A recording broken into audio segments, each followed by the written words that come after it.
What's up, everyone? Welcome. Good afternoon. This is Nerd Report. We are live. We're going to be covering the fires here in California. See what is new. There's been some updates. There are press conferences and stuff like that. Hopefully you stay on and we get updated. Chief of Police has spoken up against Mayor Bass, it looks like. We're going to look into that. I actually had the press conference ready right here. We could go over that.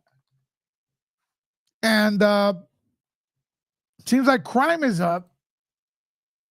Just to add insult to injury, crime is actually up. What's up, Latino Slant? What's up? Here to identify. Yep. As you all know, well, I'll get into it in a little bit. Been getting some YouTube has accused me of having fake accounts watch this video, watch our videos. Folks, I've been working my ass off to get content to you. And they've demonetized, according to them, they're demonetizing my videos because they feel that it's a possibility I am buying views. I have no idea how to do that. I told them I'll go under oath and say I don't have any idea how to do that. But yeah, it's unbelievable stuff. So basically, I don't know how you all could talk to me if you guys are all fake. I see you all there.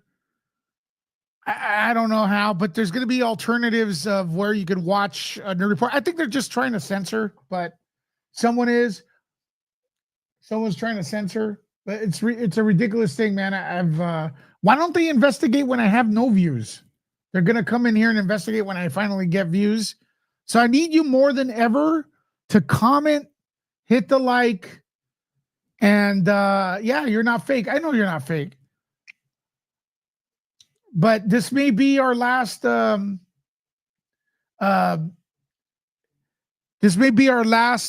I got the fire chief interview. This may be our last broadcast. I don't know, because they have automated people checking your channel, and they're really unfair. It's pretty crazy. It's very, very crazy. Why? I don't know. Why? I have no idea. I had all these videos ready to show. Police chief, fire chief. Okay, here she goes. Is it this?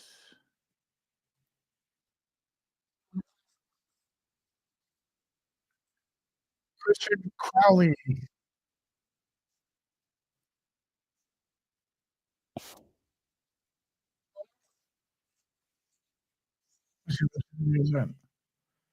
I had the interview here. Police chief.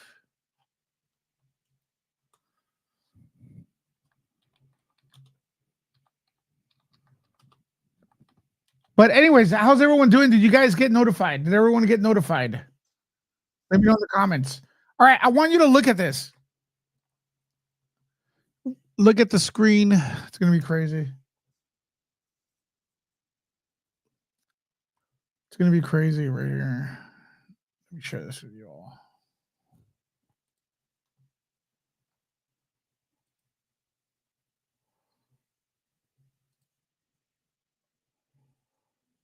Very interesting video I'm about to play right now.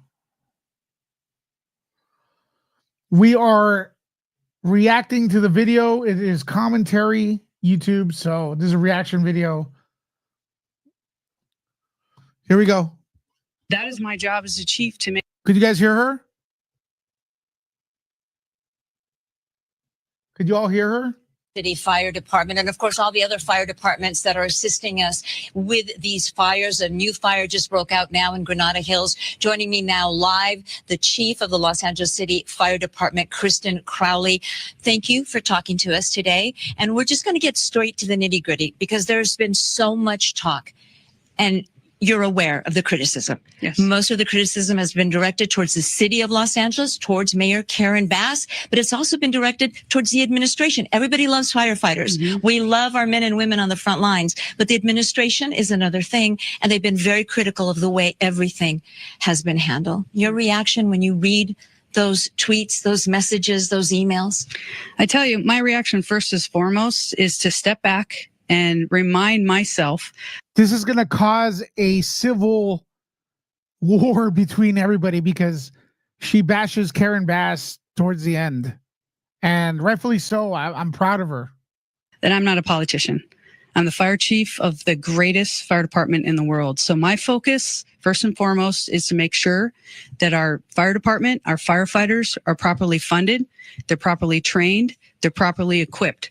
So when it comes to the criticism, since day one, my number one priority has been and will continue to be that our firefighters get what they need so that they can serve the community. That is number one. I am going to turn down the noise when it comes to any type of criticism, because every decision Trying to be, get out of the questioning that I make is going to be based off of what my firefighters need. And those lives are on the line. So let's get to the big question, the budget. There's so much talk about it. It was cut 17 million. It was cut this. It wasn't cut at all, according to one newspaper. Was your budget for the fiscal year 2024-2025 cut?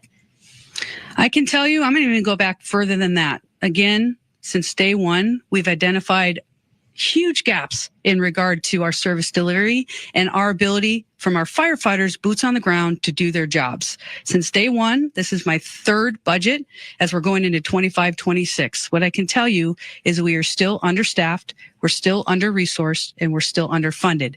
So with that, whether it's 7 million, 10 million. But was the budget cut, Chief? Yes, it was cut. And it did impact our ability to provide service. Let's talk about that memo. You sent a memo, a scathing memo to the Board of Fire Commissioners where you expressed your concern that you were not going to be able to do your job. Your firefighters would not be able to respond adequately to a major emergency like a wildfire, like what we're seeing right now. Right. So understanding where our services gaps are, number one, is understanding where our firefighters need in regard to their equipment. Now, let's focus back on what our people need, and what they need to be is properly funded and equipped. Whether it's 7 million or not, it doesn't matter. It impacts our ability, just like you said with the board report, of our ability to provide service. And that's on a normal day. Our firefighters are running over 1,500 calls. They're transporting 650 patients a day on a normal day, let alone the last 3 days of what we've had with significant impacts that have changed the communities that we serve, their lives forever. So with that, we're going to continue to fight for what we need to. That is my job as the fire chief of the best fire department in the world. In December, you wrote that memo. You said that these budget cuts were going to severely affect your department, from everything from brush clearance checks to make sure homeowners were doing what they needed to do, to fire hydrant checks. And yet you heard the mayor just yesterday say, no, those cuts did not affect the ability to serve and would not have changed anything in this situation. What is going through your mind? And I know that they are making her answer the hard questions, folks. Good job on the reporter. this is difficult. There are a lot of politics at play. You are not a politician. You are the woman responsible for all these men and women at LA City Fire and for our residents in the city of Los Angeles. When you hear the mayor say it didn't affect anything at all, what is going through your head? If you can share that with us. Sure. So just full transparency. Again, my position is to make sure that our people get what they need to do their jobs, and also, mind you, that they get to go home to their families. The amount of calls that our firefighters are running today has doubled since 2010, a 55% increase with 68 less people. Full transparency, this isn't a new problem for us.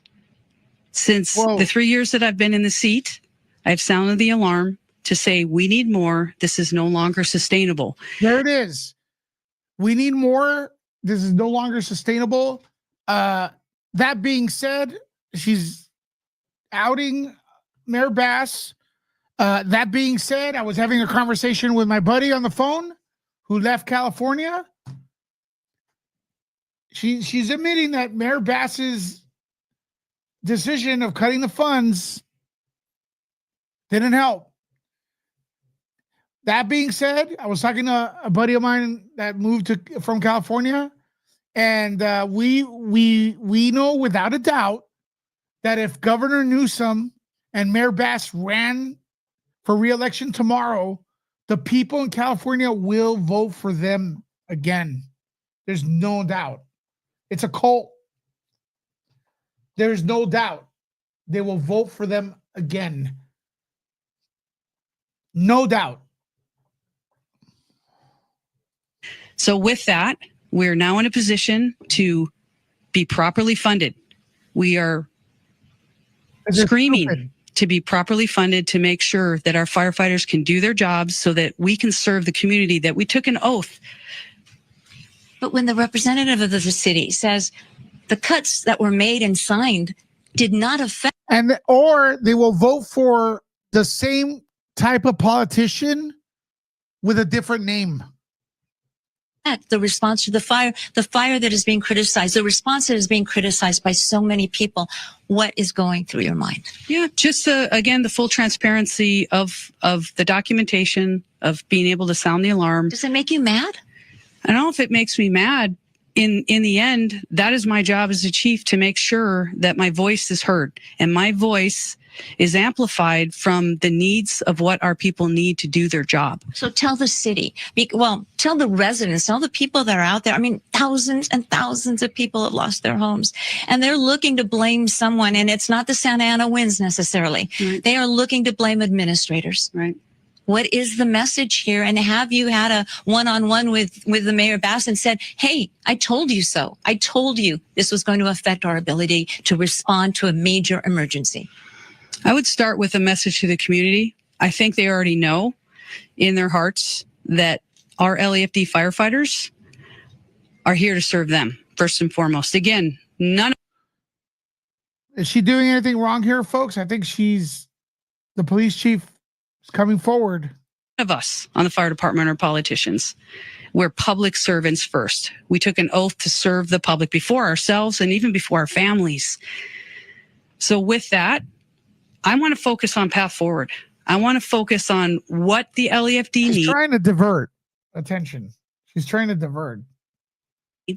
What I need as a fire chief and what our people need to do their jobs to make sure that we can save lives and that we can protect property to the greatest capacity, but we need to be funded appropriately. And that's where my head is. You asked. All right. That's it. Mayor said it didn't affect your ability to respond. Did it affect LA City Fire's ability to respond, starting with look at her. She's biting her bottom lip.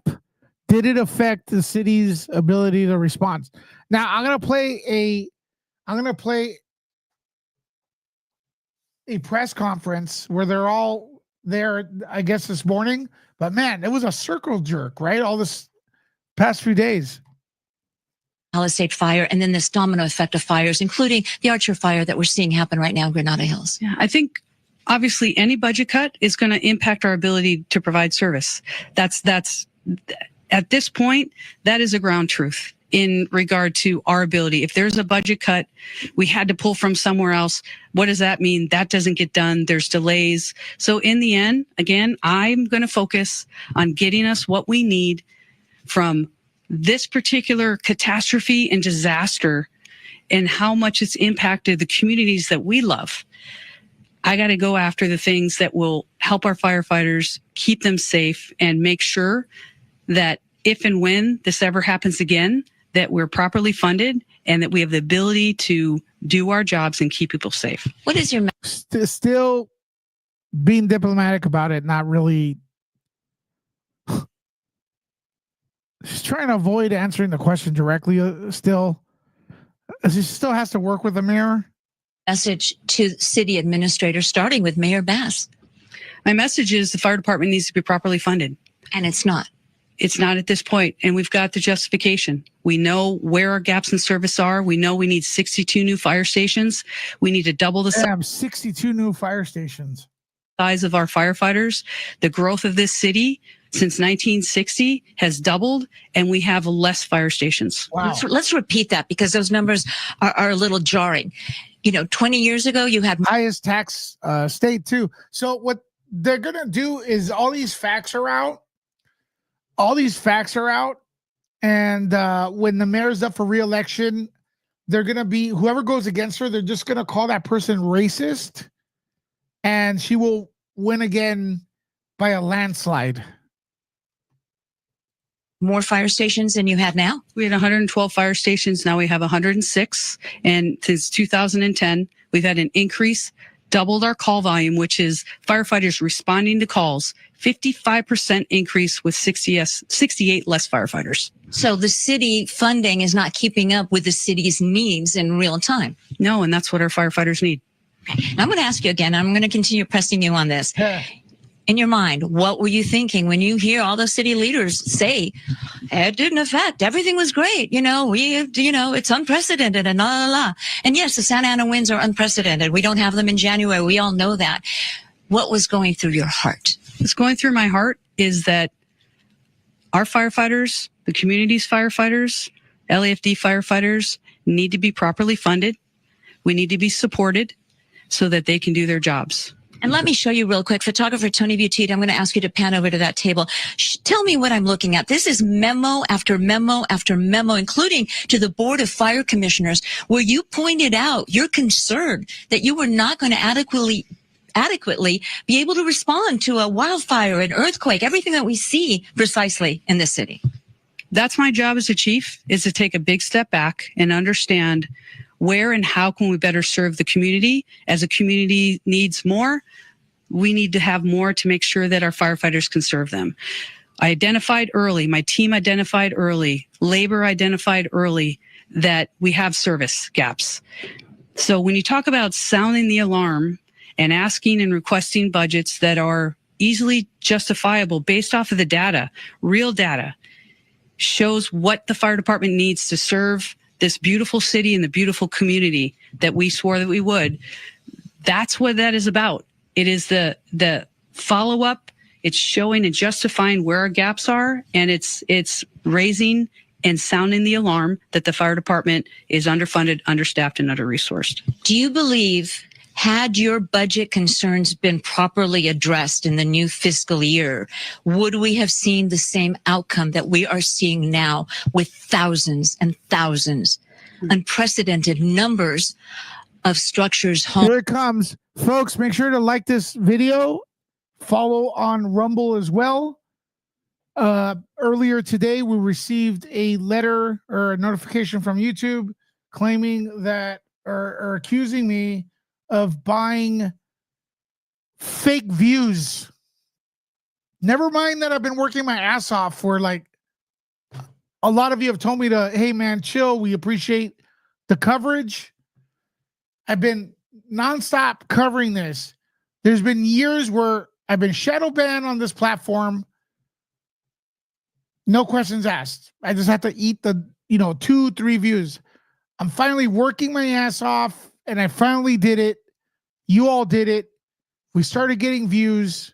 We started upping the subscription, and they demonetize, or they're claiming they're going to demonetize this channel. Okay? So that would mean that everyone here is a fake talking. Keep the conversation going, folks, in the comments. I don't know what to do about this. I'll explain it a little more in a bit. Homes, businesses lost. Would the outcome have been different if they had listened to you? I do believe if we would have set ourselves up appropriately over the past 3 years, we would have been in a better position of what had happened here in the city where we lost homes and we lost lives. That has to be very emotional for you. This is your job, but this has to be emotional. This is more than a job to us. This is who we are. This is our duty. And when you don't have that ability and people don't listen, that's why I'm talking to you right now. Whoa, look at this. And people don't listen. She's talking about the mayor. This is more than a job to us. This is who we are.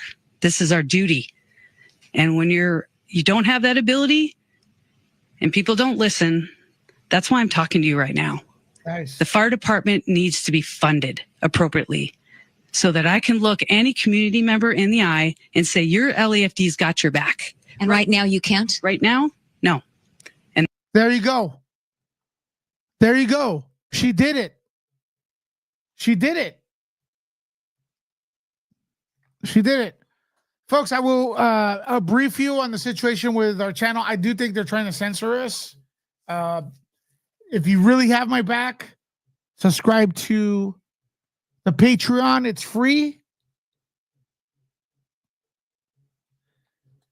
Free Patreon. There's also a tweet we have to get behind. And also there's Rumble. You can subscribe to our free Patreon. There's a paid version, but you don't have to do that one. You can if you want to take it an extra step. Look any community member in the eye and say, your LAFD's got your back. And right now you can't? Right now, no. And that's why I'm here. And how does that make you feel? This is the burden of command as a fire chief of the greatest department in the world that I've wholeheartedly raised my hand to say, yes, I will represent the amazing men and women of the LAFD. And when they're not getting what they need to do their jobs, it's enough. And that's why I'm here.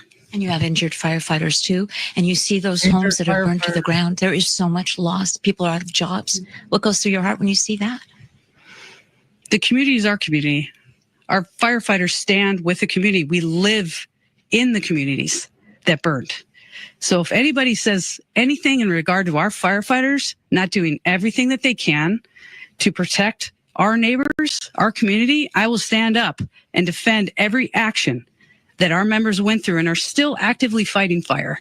I don't think anybody is criticizing the firefighters. I think the criticism has been lobbed maybe 80% at the city of Los Angeles. Jennifer says that Karen Bass will not is not going to have the LA Fire Department support next election. It doesn't matter. All the liberals will be voting for her because the other person is racist. They will vote for her by a landslide. Her and Governor Newsom will.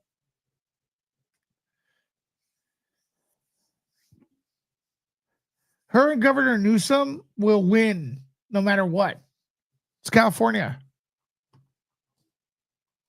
Los Angeles and maybe 20% at the administration here. Mm-hmm. Well, again, I'm here to make sure that we are garnering the support to get our LAFD firefighters what they need to do their jobs, period. Did the city of Los Angeles fail you and your department and our city? It's my job to stand up as a chief and exactly say justifiably what the fire department needs to operate to meet the demands of the community. Did they fail you? That is our job. Did they fail? She doesn't want to answer it. Tell you, that's why I'm here. So let's get us what we need so our firefighters can do their jobs. Did they fail you? Yes. There you go. Yeah, that's why I'm here. So let's get us what we need so our firefighters can do their jobs. Did they fail you? Did they fail you? And our city? It's my job to stand up as a chief and exactly say justifiably what the fire department needs to operate to meet the demands of the community. Did they fail you? That is our job. And I tell you, that's why I'm here. So let's get us what we need so our firefighters can do their jobs. Did they fail you? Yes. That's it. That's it. It's a bombshell. It's a bombshell, man.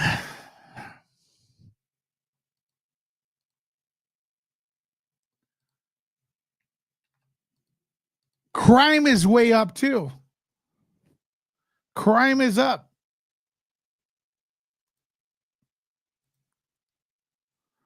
I don't know what the hell this is.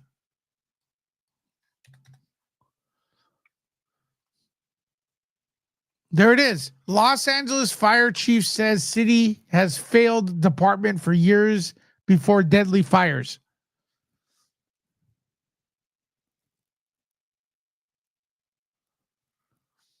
LA fire chief says city failed residents in wildfire prep. Budget cut, screaming to be properly funded. We saw that interview.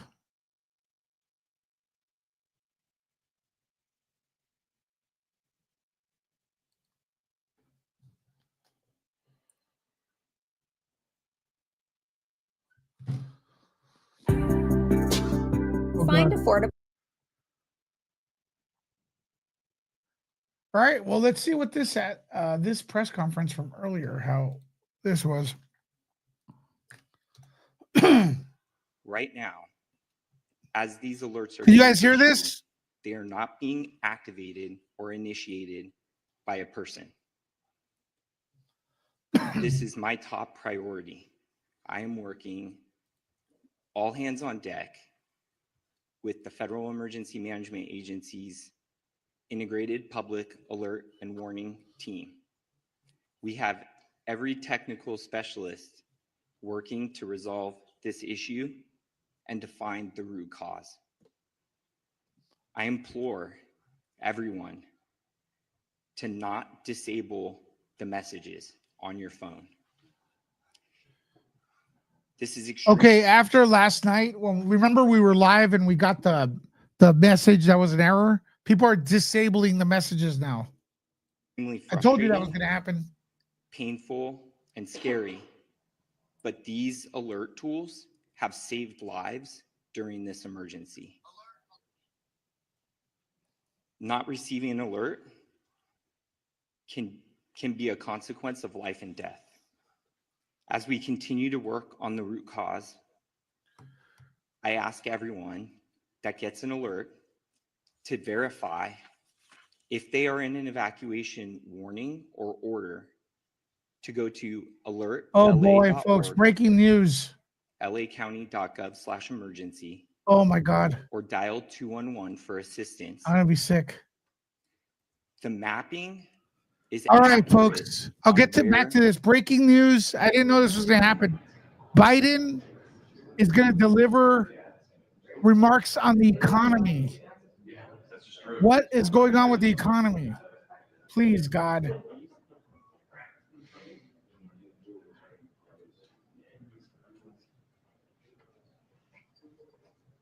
Could you guys hear the background noise?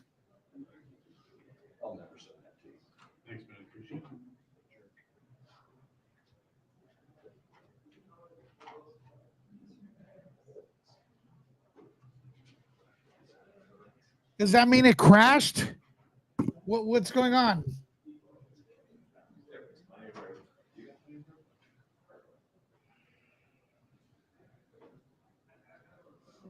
Can you all hear the background noise of the reporters?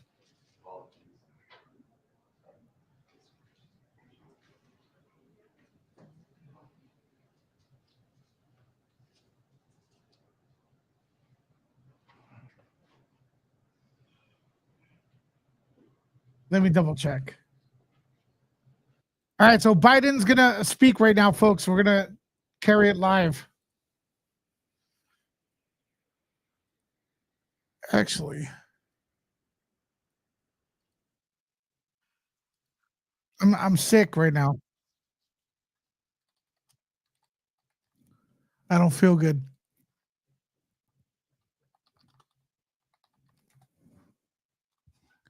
Oh boy.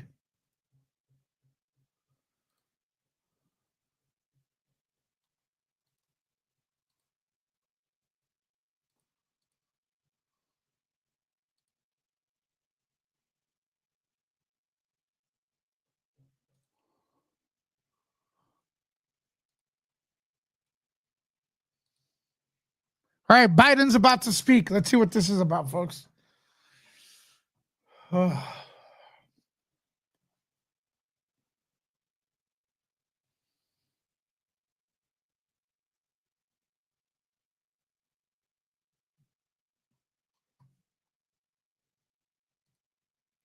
Supposed to be about the economy.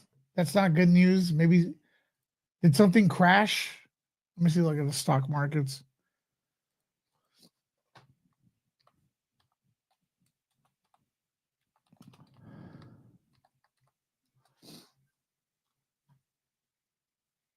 Yeah, stock markets are going down.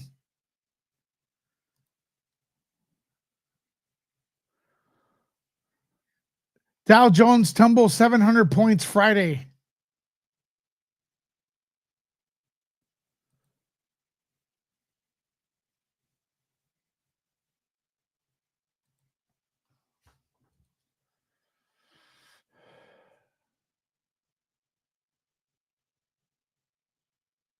The air quality is horrible here.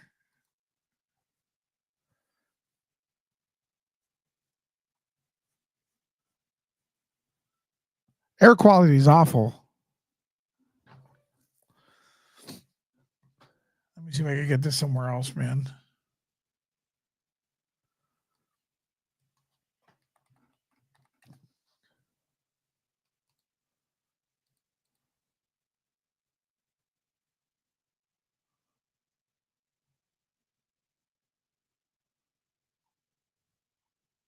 What is this? Tremendous anxiety out there around getting immediate assistance. The reality of this is starting to come. The clarity is as the smoke begins to move and daylight, people are starting to understand the magnitude. I thought I never would see anything like the Tubbs fire. You guys hear this? Then the Camp Fire. This is up there. This will be one of the most destructive fires. I mean, some property damage, perhaps in the history of the country, but certainly in terms of scale and scope, 10,000+ structures already identified, 10 people we fear have lost their lives, likelihood of more. The magnitude of this is pretty profound, and to the extent we need it, we've surged all the assets, we drew down. And final words, I ask you, we've got to deal with this misinformation. There were hurricane force winds of mis and disinformation lies. Okay, he is complaining about misinformation. He wants to blame the utilities, folks. People want to divide this country, and we're going to have to address that as well. And it breaks my heart as people are suffering and struggling that we're up against those hurricane forces as well. And in closing, hats off to those neighbors that are stepping up. Vice President Harris and I are about to receive brief from Governor Newsom and Mayor Bass. And but this time yesterday, these fires are mostly spreading out of control. We still got a long way to go, as we're about to hear from the governor and others. And while the winds have died down for the time, we expect they'll remain a threat until early next week. So we're going to keep working 24/7 to support state and local officials to fully stop these fires as soon as possible. There's tremendous anxiety out there around getting immediate assistance. The reality of this is starting to come. The clarity is as the smoke begins to move and daylight, people are starting to understand the magnitude. I thought I never would see anything like the Tubbs fire, then the Camp Fire. This is up there. This will be one of the most destructive fires. I mean, some property damage, perhaps in the history of the country, but certainly in terms of scale and scope, 10,000+ structures already identified, 10 people we fear have lost their lives, likelihood of more.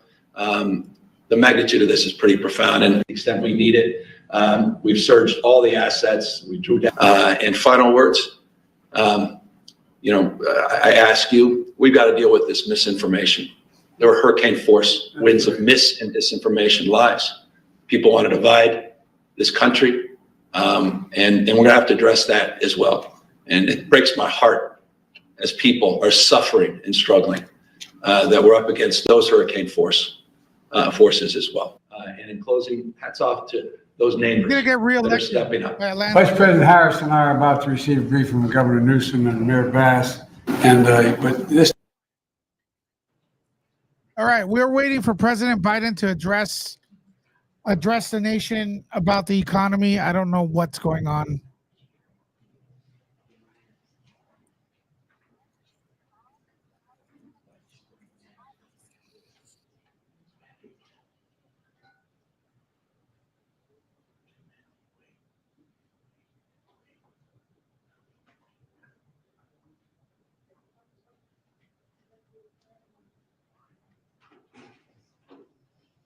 Who's scared right now?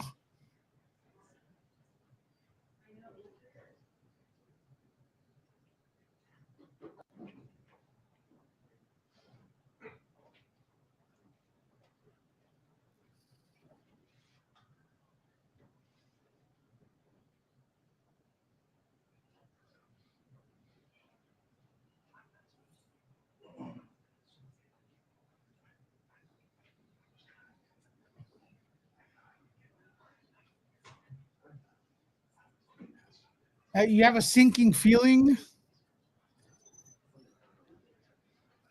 This is weird.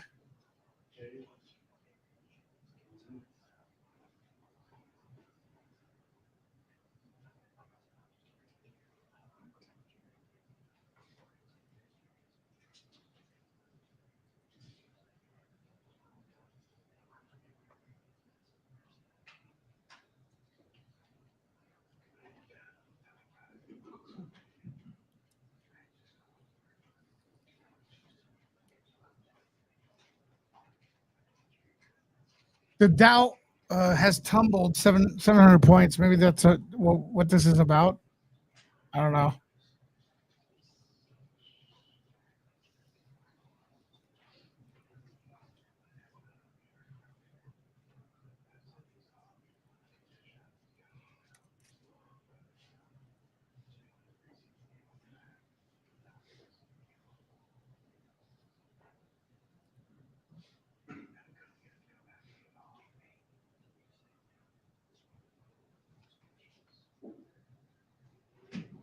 Here we go. I hear something.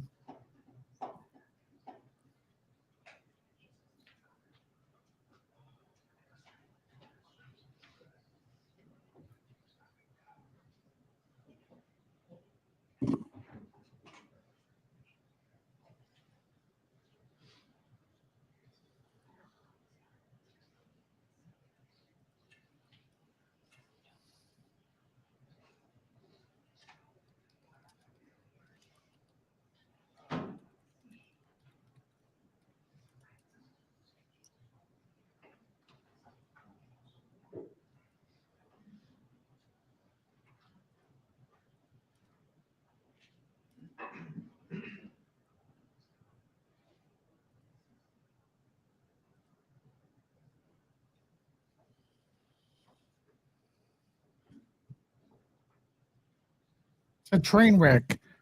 What is it? January 10th.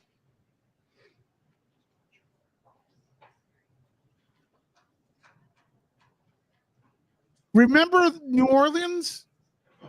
That was yesterday's news big time. Everyone forgot.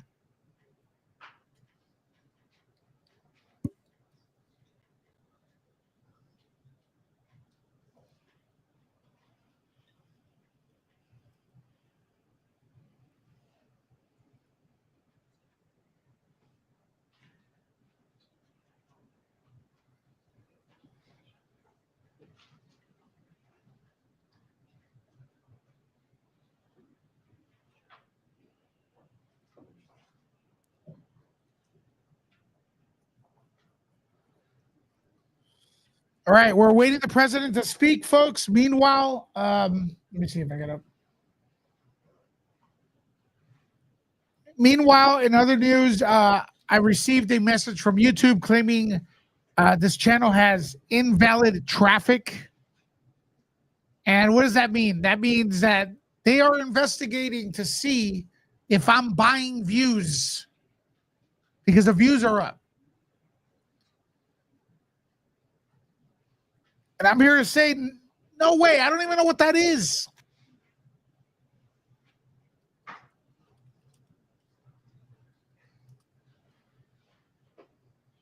I've posted on Twitter. You can retweet it. I tweeted at YouTube. And this is what I said.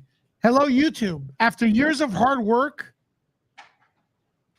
often putting in 12 hours a day, I finally started seeing growth on my channel's views. However, you flagged my channel for invalid traffic and removed monetization. I could swear under oath that I am not involved in any form of traffic boosting. These accusations are not only not accurate, but are also upsetting and insulting. Please review the issue and resolve. Head over to Twitter, folks, and retweet that. They think all you guys are fake. I don't know how I'm able to create human beings. I'm working hard. I'm in the middle of Los Angeles. You guys are asking me to stop. A lot of you are asking me to take a nap.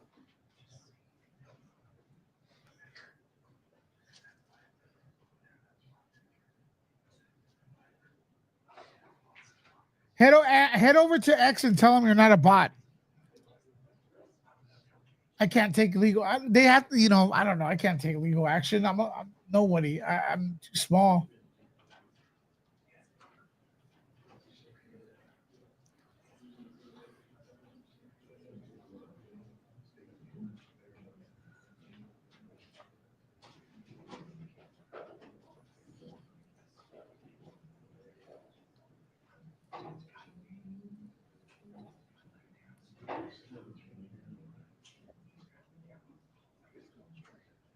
Anyways, if you want to help, I'm dropping the link to X in the description.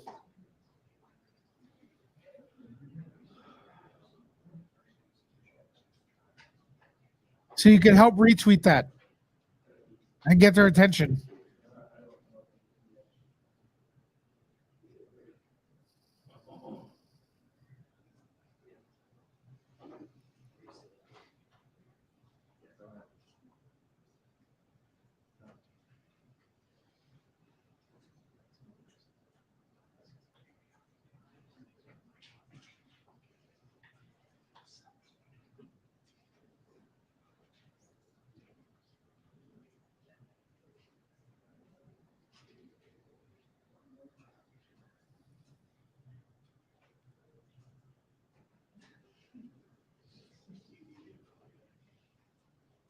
We're waiting for President Biden to address the economy. I don't know what's going on, folks. But if he's being forced to speak, this can't be good, right? Who agrees with me? The guy doesn't like going out. Can we agree on that?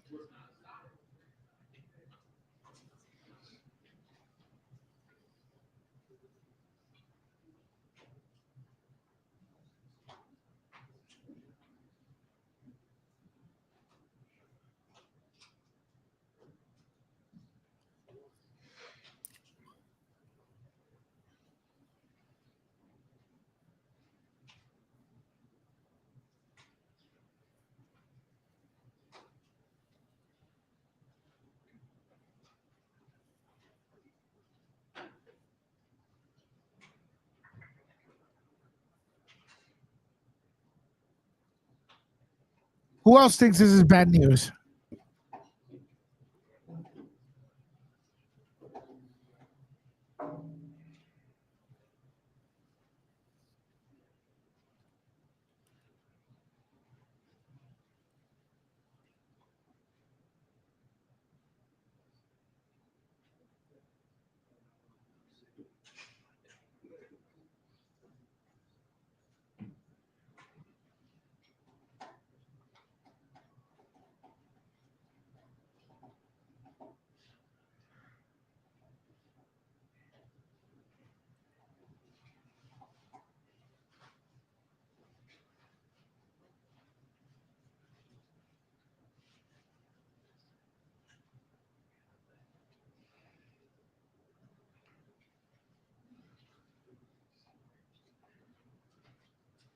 Maybe. I think they added jobs actually.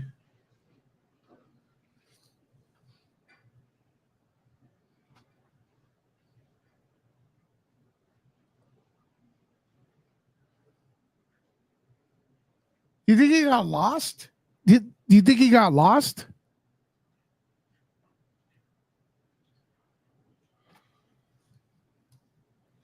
What's up, Steph?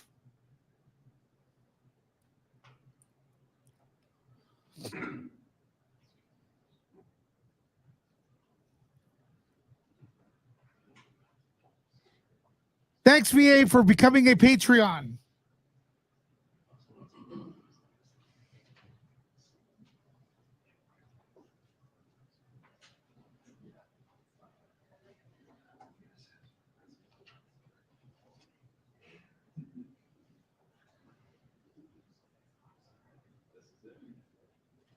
I'm literally falling asleep waiting for him. Oh, here he comes.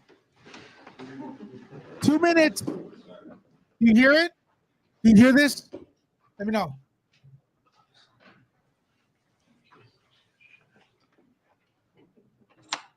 Thank you, Combat Driver, for the 1 gifted membership. Hearts for you. Combat Driver, hearts for you in the chat, please. Oh, for call out, you and Steph need a political crossover. Yeah, we'll probably do that. How can I help you, Lewis? What do you need, mate? Oh, thank you, Steph. We'll talk later. They're claiming that that my views are not valid. Invalid traffic.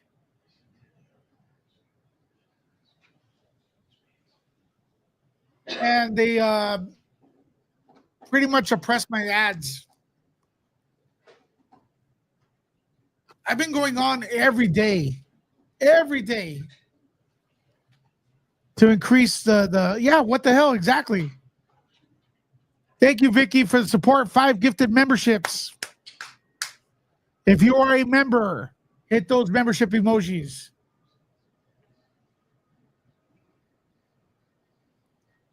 Dude, I haven't slept. And if they're saying that those views are from the vertical stream, that's their fault. I'm not in control who watches my channel.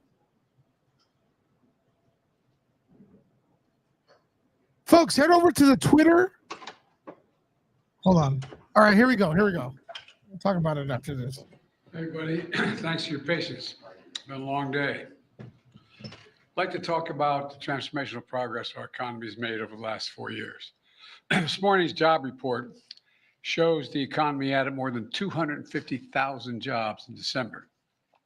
That the unemployment rate dropped below 4.1, as low as 4.1%. And all told, in 4 years, we've created 16.6 million new jobs, the most of any single presidential term in history. There wasn't a month, not a single month, when the economy lost jobs, another record for any presidency. In fact, last month America lost jobs was the month before I came to office. And the question is, Dude, because there was COVID. Hello? I want to make it clear, how and why did we make such progress? We did it by fundamentally changing the economic policy of this country. After decades of trickle-down economics that primarily benefited those at the very top, Kamala and I and our administration have written a new playbook that's growing the economy from the middle out and the bottom up that benefits everyone.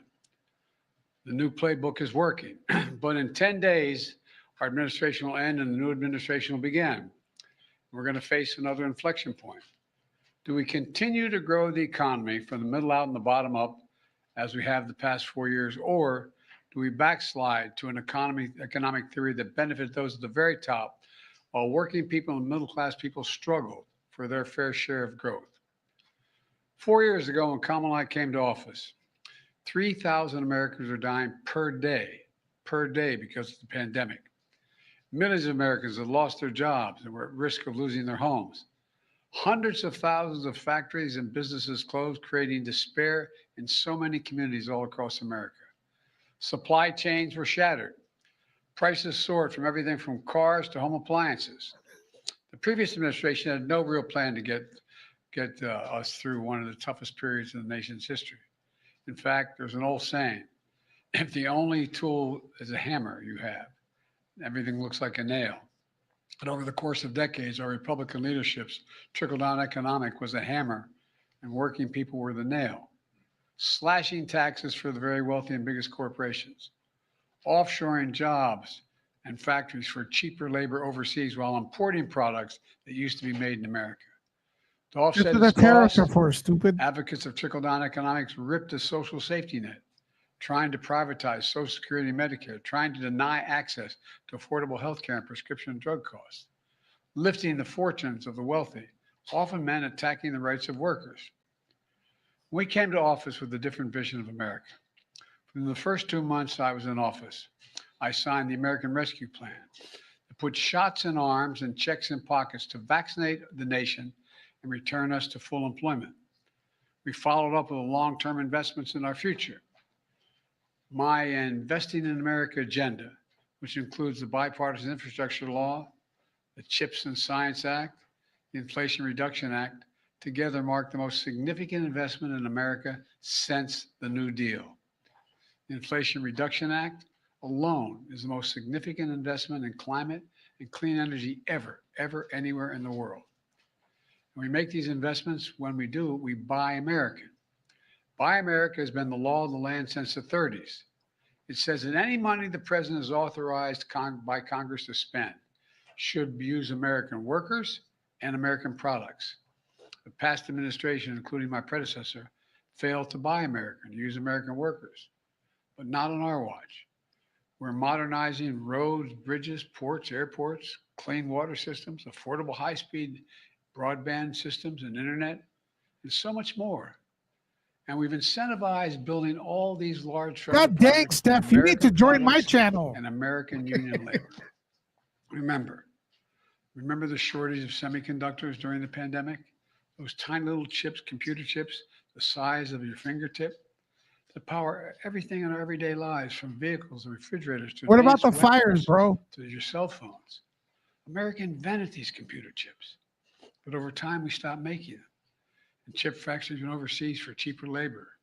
So when the pandemic hit, we found out how vulnerable America was. Supply chains abroad shut down because of the pandemic. We couldn't get the chips, and prices soared. For example, it takes over 3,000 of these computer chips to build an automobile today. And when overseas factories making those chips shut down, the production stopped and the cost of new cars soared. Didn't have to be this way. I was determined to change that. And that's what we've done with the Chips and Science Act, Get in which there has right now. attracted $350 billion For Steph, private sector StreamYard link investment right in there. America, including from Korea and Taiwan and other countries. These investments are building new fabs. They call them the place where they build these chips. New fabs, massive chip factories, the size of several football fields, on fields of dream all across America, creating so far 125,000 jobs on the construction side of this, which will ultimately create tens of thousands more jobs, tens of thousands. These jobs in these called fabs are paying over $100,000 a year, and you don't need a college degree. It's not just the fabs. These investments are creating opportunity for entire communities, for small business, creating even more jobs and much more. You know, when they build these factories, they're going to find out that they're going to need drugstores and shops and restaurants. And Does anyone know what everything he's saying? grows. When faced with unfair practices from abroad, we've taken tough but targeted action on behalf of the American workers, businesses, and factory towns. We know the pandemic and Russia's war against Ukraine and the inflation they created caused enormous pain and hardship all across America and around the world. What? And so we took aggressive action that brought down prices, ordered the biggest release of our strategic petroleum reserve in our history, reducing the price of gas at the pump here in America. Also Oh, gas challenged is the oil cheaper, guys. Gas is cheaper. and gas companies take their record profits and invest in more production. Today, American energy production is at record levels, including record oil and gas production. Gas prices are $3 a gallon, which is below the price Dude, there's before 7 the Russian here. invasion of Ukraine. My Inflation Reduction Act took on big pharma, Oh my God. reduced the price of insulin for seniors with diabetes to $35 a month from as much as $400 a month. Inflation Reduction Act also finally gives Medicare the power to negotiate lower drug prices across the board.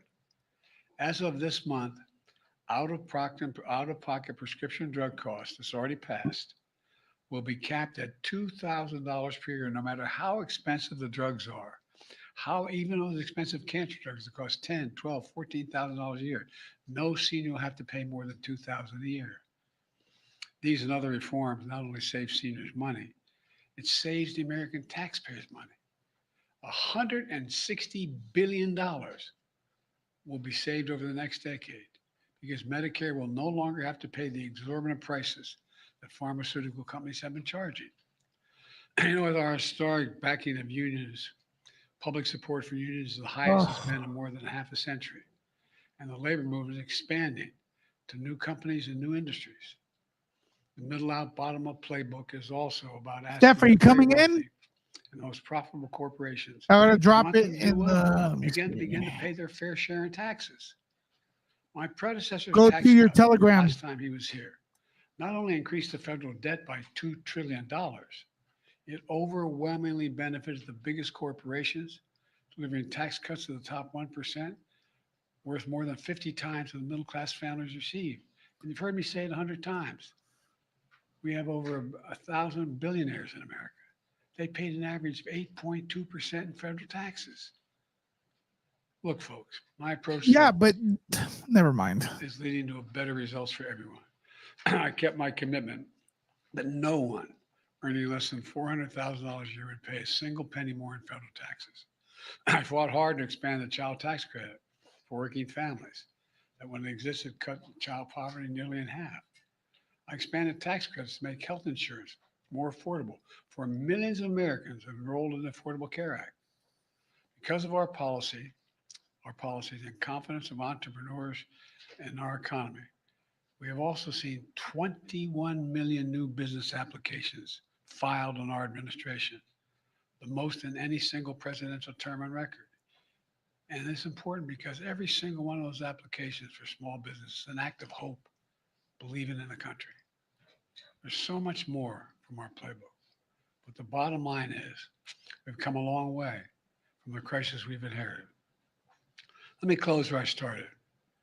With this morning's jobs report, more than 250,000 jobs in December. In 4 years, the economy created 16.6 million new jobs, the most in any single presidential term. We've created jobs every single month I was in office. During my presidency, we saw the lowest average unemployment rate of any administration in the last 50 years. And battling through the worldwide effects of the pandemic, Putin's war in Ukraine, and supply chain disruption, the inflation rate is down to nearly 2%. These are simple, well-established economic benchmarks that measure the strength of any economy. Welcome, Steph, to the channel. 2 superpowers right now on Nerd Report, folks. Steph and I. Hey up everyone, how y'all doing? 2 years in office. Let's continue. I believe the economy I'm leaving is the best in the world and stronger than ever for all I of mean, it. he's struggling to read the So teleprompter, I man. think that's what we have. We'll see what the next president does. I want to thank you all. God bless you all. May God protect our troops. I'm happy to take some questions. Uh-oh, Mr. he's President, taking you talked questions. about gas prices coming down. You made today a decision about sanctions against Russia. Are you concerned that that decision will perhaps lead to gas prices going up? And can you explain why those sanctions were imposed today and not earlier in the term? The sanctions are imposed today because they will have profound effect on the growth of the Russian economy and make it more difficult for Putin to conduct his wars. It is probable that gas prices could increase as much as 3-4 cents a gallon, but it's going to have a more profound impact on Russia's ability to continue to act in the way it's acting in the conduct of war.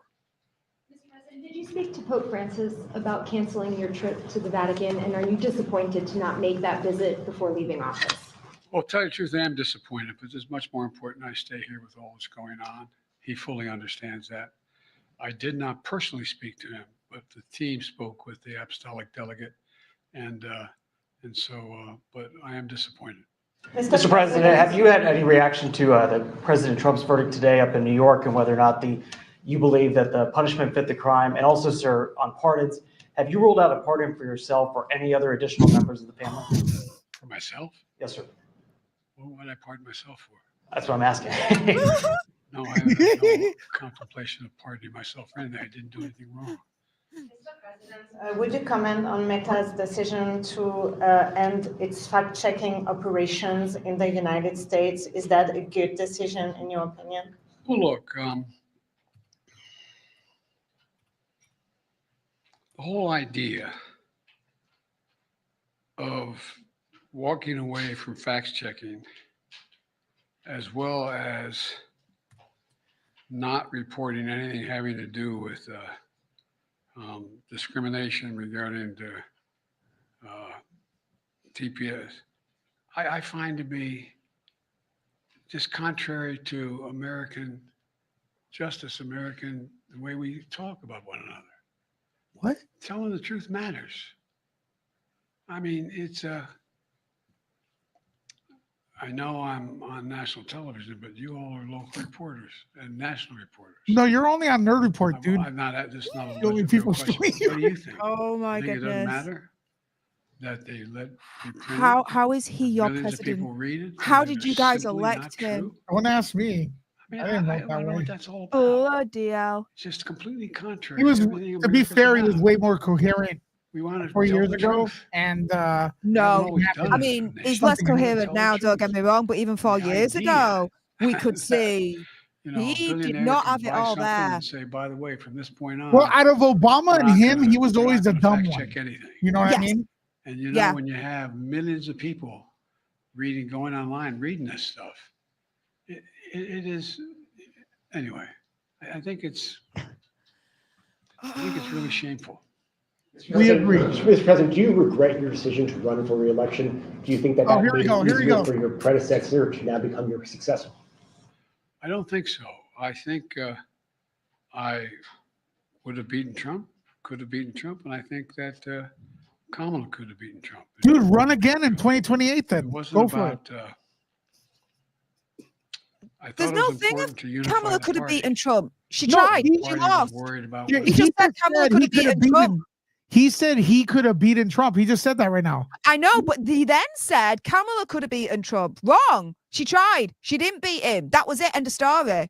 Well, not only that, you got to remember that they're blaming the Joe Rogan, her not going to Joe Rogan. Well, the more she spoke, the more unlikable people, the more people disliked her because they got to know her. Yeah.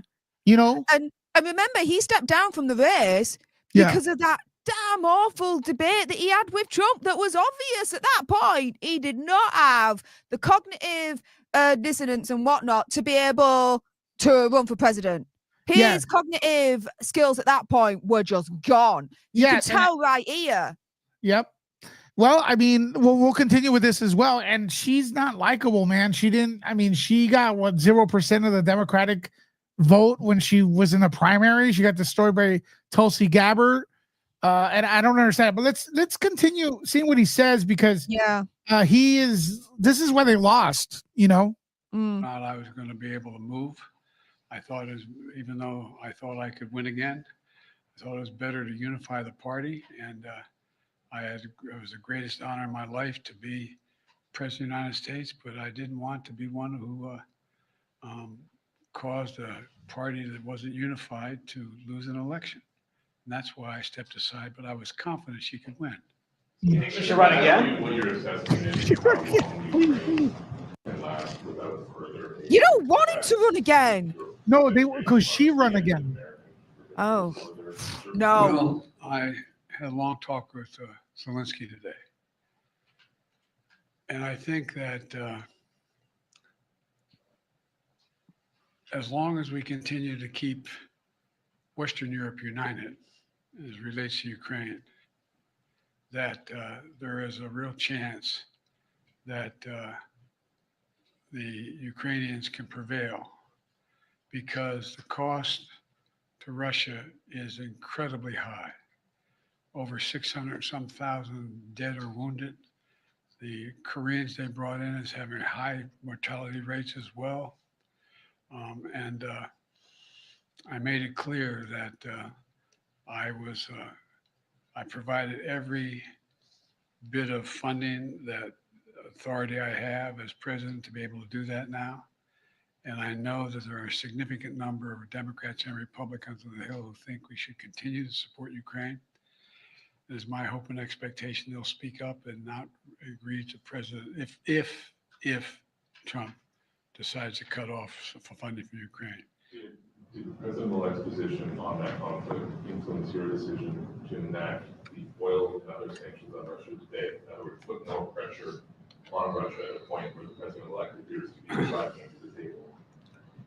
The truth of the matter is no, but if those other conditions didn't exist, it would have had an impact. I already decided that Putin's in tough shape right now. And I think it's really important that he not have any breathing room to continue to do the god-awful things he's continuing to do. This is clear manipulation, okay, that's guys? it. This is misinformation that he's doing right now.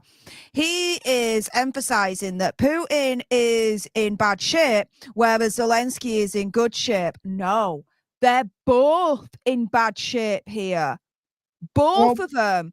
And to push this narrative that Putin is in bad shape, but Zelensky isn't, is to try and push this agenda whereby, well, Zelensky's winning, so we should push even more billions onto Zelensky to try and win essentially this quasi-war between essentially the full West and Russia. But no. There is a way to be able to cut off the funding to Zelensky, but still support Zelensky, but in a different way, i.e., peace talks, which is what Trump has said, right? He said, right, I'm going to get them both to the table when I hit office. I'm going to hash this thing out and it's going to end. Yeah, and it's a shame because everyone just automatically when they hear Trump, it's like Orange Man's bad and stuff. And like he may be brutal, but the way he says things, a little bit, cavemanish and stuff. But he's got to be because Steph over here, he's got the entire media laughing at him, his children, his looks for so much. He has to be that brutal to get his thoughts across.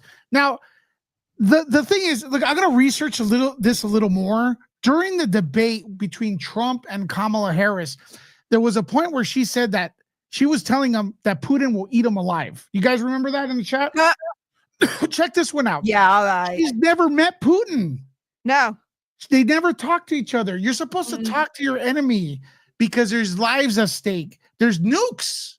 There's nuclear bombs that will make every city look like LA this weekend. You know what I mean? So, but this all feeds into the military-industrial complex. Whilst there's wars going around, the military-industrial complex loves that, feeds off of that, and makes billions of dollars a year in profit. So the more that's sent over to Zelensky and Ukraine in terms of money and military aid, this, that, and the other, the more the military-industrial complex pockets aligned with even more money. And also, they want this to continue. And who are your lobbyists at the end of the day? I mean, come on. And also, look, I'm a little older than you, and I one thing that the Democrats always had about over the Republicans in my mind here in America were that they were more peace loving. They were anti-war, and it's like, and what happened? During the Middle Eastern war with Iraq and George Bush, they were the ones on the right side of history, keeping the communication open, trying to prevent the wars, trying to limit the casualties. And here, it's so weird how much the script has flipped. Let's see what else he has to say. Yeah. Let's see what else he has to say. He's got his own problems economically. Significant problems economically, as well as politically at home. And so I decided to do everything I possibly could within my power and authority to give Ukraine every advantage it could have to be able to sustain support for an independent Ukraine. You said Vice President Harris will be able to beat, you said Vice President Harris had a good shot to beat Trump. Do you think she should run again in 4 years? I think that's a decision. I think she's competent to run again in 4 years. That'll be a decision for her to make. Mr. President, on Venezuela, the sanctions that your administration announced today, some are saying that they don't go far enough by not targeting the petroleum sector. Why was this administration hesitant to apply further sanctions to the oil and gas industry there? That's still being investigated in terms of what impact it would have and whether or not it would just be replaced by Iran or any other country. So it matters what would happen afterwards.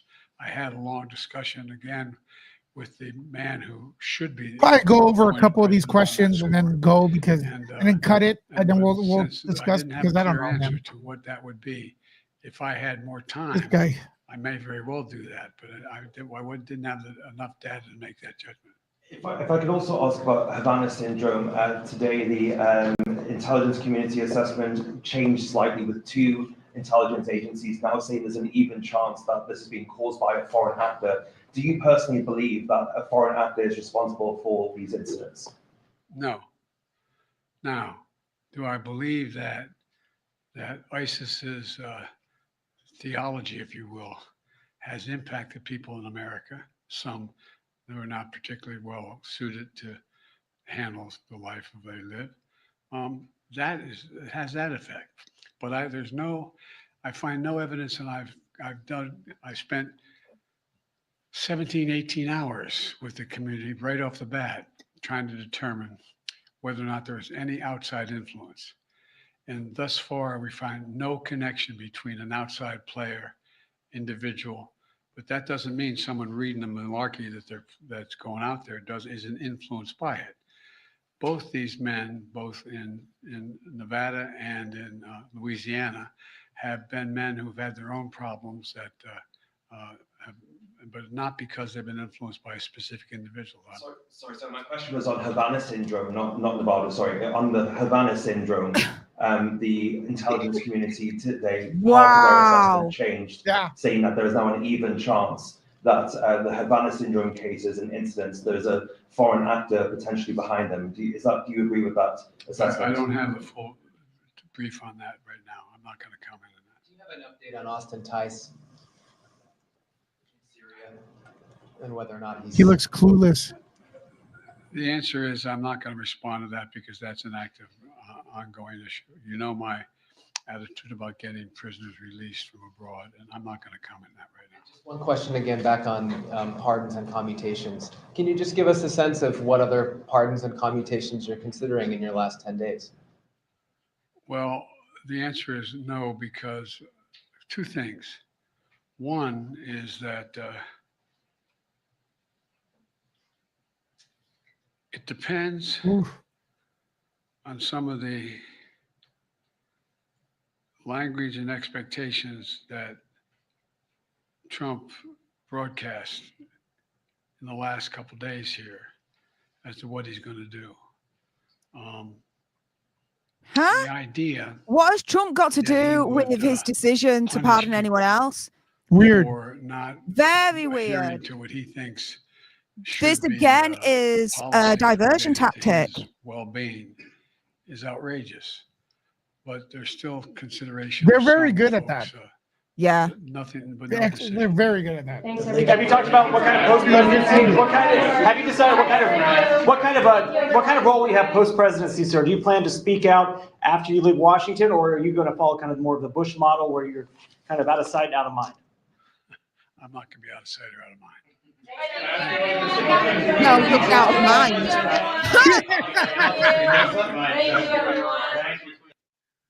Okay. All right, Steph, welcome to the channel. Let's give you a proper introduction. Steph, the Alter Nerd. Of course, you've done a lot of stuff with the Royals. Your channel's blown up. That's Steph, the Alter Nerd. I understand you're starting a political channel. Yeah, already started. Yeah, as far as Nerd Report's concerned, the latest here, you know, how we pretty much do it. We look for whatever is cool and we nerd out about it. That's the word nerd. It's not a specific genre or topic we're into. But right now, look, the fires are huge in California. You've heard about them and stuff. What overseas? What's the vibe on these fires? What is your perception on them? Well, it's a bit different asking me only because I've been there just over a year ago, right? And so even though, of course, I don't live there or anything like that, I have more of a personal connection to LA, not only because I've been there, but I have a lot of friends that live there as well, you know, such as yourself, Vito, Christopher Melcher, Marcella, and the like. And so when I see the pictures and the footage of the fires that are going on in California right now in LA, I'm horrified because the first thing my mind jumps to are you guys, my friends over there, and you, my big brother, and Mrs. Lecker. And I'm just, it horrifies me, and I'm just so worried. First thing I did as soon as I woke up and I saw all the footage and the pictures of the fires, I messaged you and I messaged so many my other friends over there. I'm like, you all right? Let me know you're okay. Are you in a zone where you're going to be affected? Like, what's going on? Let me know at least that you're all right. This, that, and the other. It's just horrific. And to see the devastation, I know what it was like before the fires. To see it now, it's like it just decimated. It's gone. And I'm just shocked of it. I remember a couple of nights ago, you went live, Lewis, and you were outside and you were showing the winds and the palm trees were just waving like this erratically. And that just completely got chills down my spine because I remember being there over a year ago and it was picture perfect. Blue skies, sunny, warm, palm trees just stood there being palm trees. And to see them go like this, and it was all windy and apocalyptic and everything. And I'm there thinking, this seriously ain't the same place. Like, this is a movie set. This ain't real. It is horrific. Now, going back to what we've just watched with Joe Biden, part of the content that I produce now on Political Nerds is amateur take on linguistic analysis. Just to give you a little bit of background, guys, I've got a degree in international relations and security studies. So I studied things like sociology, philosophy, ethics, politics, but also as well conflict resolution, which is the art of negotiation. So it's all about language and a little bit of linguistic analysis. And the bit that struck me out of all of this, and this is something I say a lot, is it's important what they say, but it's just as important what they don't say, right? Correct. And here, the biggest thing at the moment in America, from what I gather, are the California fires. What are they doing to tackle it? What are they doing in terms of the underfunding of the fire department? There's not enough water. What are they going to do to stop it and avoid this from happening in the future, right? Because you've also got to understand here that many of these houses that have been burnt down have been celebrity houses, right? And a lot of these celebrities, behind the scenes or publicly, will have donated or what's the word? I'm getting a bit of a brain fart there. Money, political contributions? Yeah, for the Democratic Party, right? 100%. And you've got a lot of these people now where their houses have been destroyed. And so the Democratic Party and Biden has to answer to all of that, to them. Well, he kind of has. It's really interesting how in this press conference, not once did he mention anything about the California fires whatsoever. He kind of has. Yesterday, there was a press conference he had, and then he also had a meeting with Governor Newsom. And just like I said, listen, they are blaming it on utilities, the lack of water, that the electricity was shut off, that's normal. And they're blaming it on global warming. Yeah, of course they are. But the thing is, right, yeah, Biden mentioned it yesterday. But guess what? This is an ongoing situation that is still happening today. So you would have expected Biden to also have turned around and said, okay, I mentioned this yesterday. Today it's still ongoing. And this is the state of play as it is at the moment. I'm going to speak to Governor Newsom again. I'm going to speak to everyone involved. He didn't even mention it. No, he don't mention it at all, does he? He doesn't give an update today as to what's happening at the highest levels of power to try and manage this situation and get it under control. Not once. Instead, what does he do, right? He completely goes away from that and he deflects. And he turns around and he tries to big himself up by saying, look at what I've done for you guys. Forget the California fires and our administration completely failing you there. No. Look at everything that we've done over here. Look at all the shiny stuff over here. Forget this. Look at this instead. And to boot, then tries to throw Trump under the bus, which is quite interesting when in the last 24 hours, clips have gone viral from when Trump was at the Joe Rogan show about 2-3 months ago, where Trump even then had said, I went to Gavin Newsom and I put this proposal across to funnel all the water from north down so that there was no water shortage anymore, so that if there were fires, there was water there to be able to deal with it. I also came with a solution to try and sort out all the dry dead wood and the leaves and stuff like that so that it would mitigate any possibility of the fire starting in the first place. But Gavin Newsom basically turned around and told me to piss off. Mm-hmm. So he'll get reelected by a landslide again. Doesn't matter. No. From again. No, they won't. No, Governor Gavin Newsom's done, including that LA mayor as well. Mayor My Bass. goodness, she is fucking useless. I'm going to get onto her. But this is the thing, right? What does Biden do today after that whole clip goes viral with Trump saying, I already warned you guys and you did nothing? Instant. He goes in and attacks Trump. What's the point in attacking Trump at this point? You're not in a presidential race anymore. There's no elections anymore. All the people now want to know is not your fucking resume of what you've done right or whatever. What are you going to do now to help the people of California whose lives have been ruined by these fires and whose other lives are now in jeopardy because of these fires? What are you going to do for them? Absolutely nothing on that whatsoever. Nothing about updates, what they're going to try and change in the last 10 days. No, nothing. He don't have a clue. Well, And I it wasn't in his teleprompter. Did you watch this lady encounter Gavin Newsom? Yes, I did. And he tried to pretend that he was going to go on the phone to president this, that, and the other, as if he's got the bloody president on speed dial and He can get to him said, straight away. no, he said he's on the phone with him. And then when the lady goes, let me talk to him, he goes, oh, I don't have reception. Let's watch it again for our audience. Sorry, I misspoke. I knew he was on the phone, but I was trying to say, as if he has some speed dial direct line to president. Like, get Ben. I don't think so. It's absolutely insane him trying to pretend that he's on the phone, this, that, and the other. But the thing is, before we get to watch this clip, can't really do that much of a linguistic analysis on Joe Biden, only because for me, I sincerely believe that he is in severe cognitive decline. He don't have a clue what he's saying. He don't even have a clue where he frickin' is. He could be in the middle of the White House and be like, where am I? Like, the dude don't have a clue at this point. Wait a second. Yes, but have they officially said he's in decline? Oh, no. No. And they'll never admit it. I'm going to say he's dumbass. He's a dumbass. I'm sorry. I'm done. I'm not a doctor. These people, Kamala Harris is telling us that he is, super sharp. They've been telling us this for years.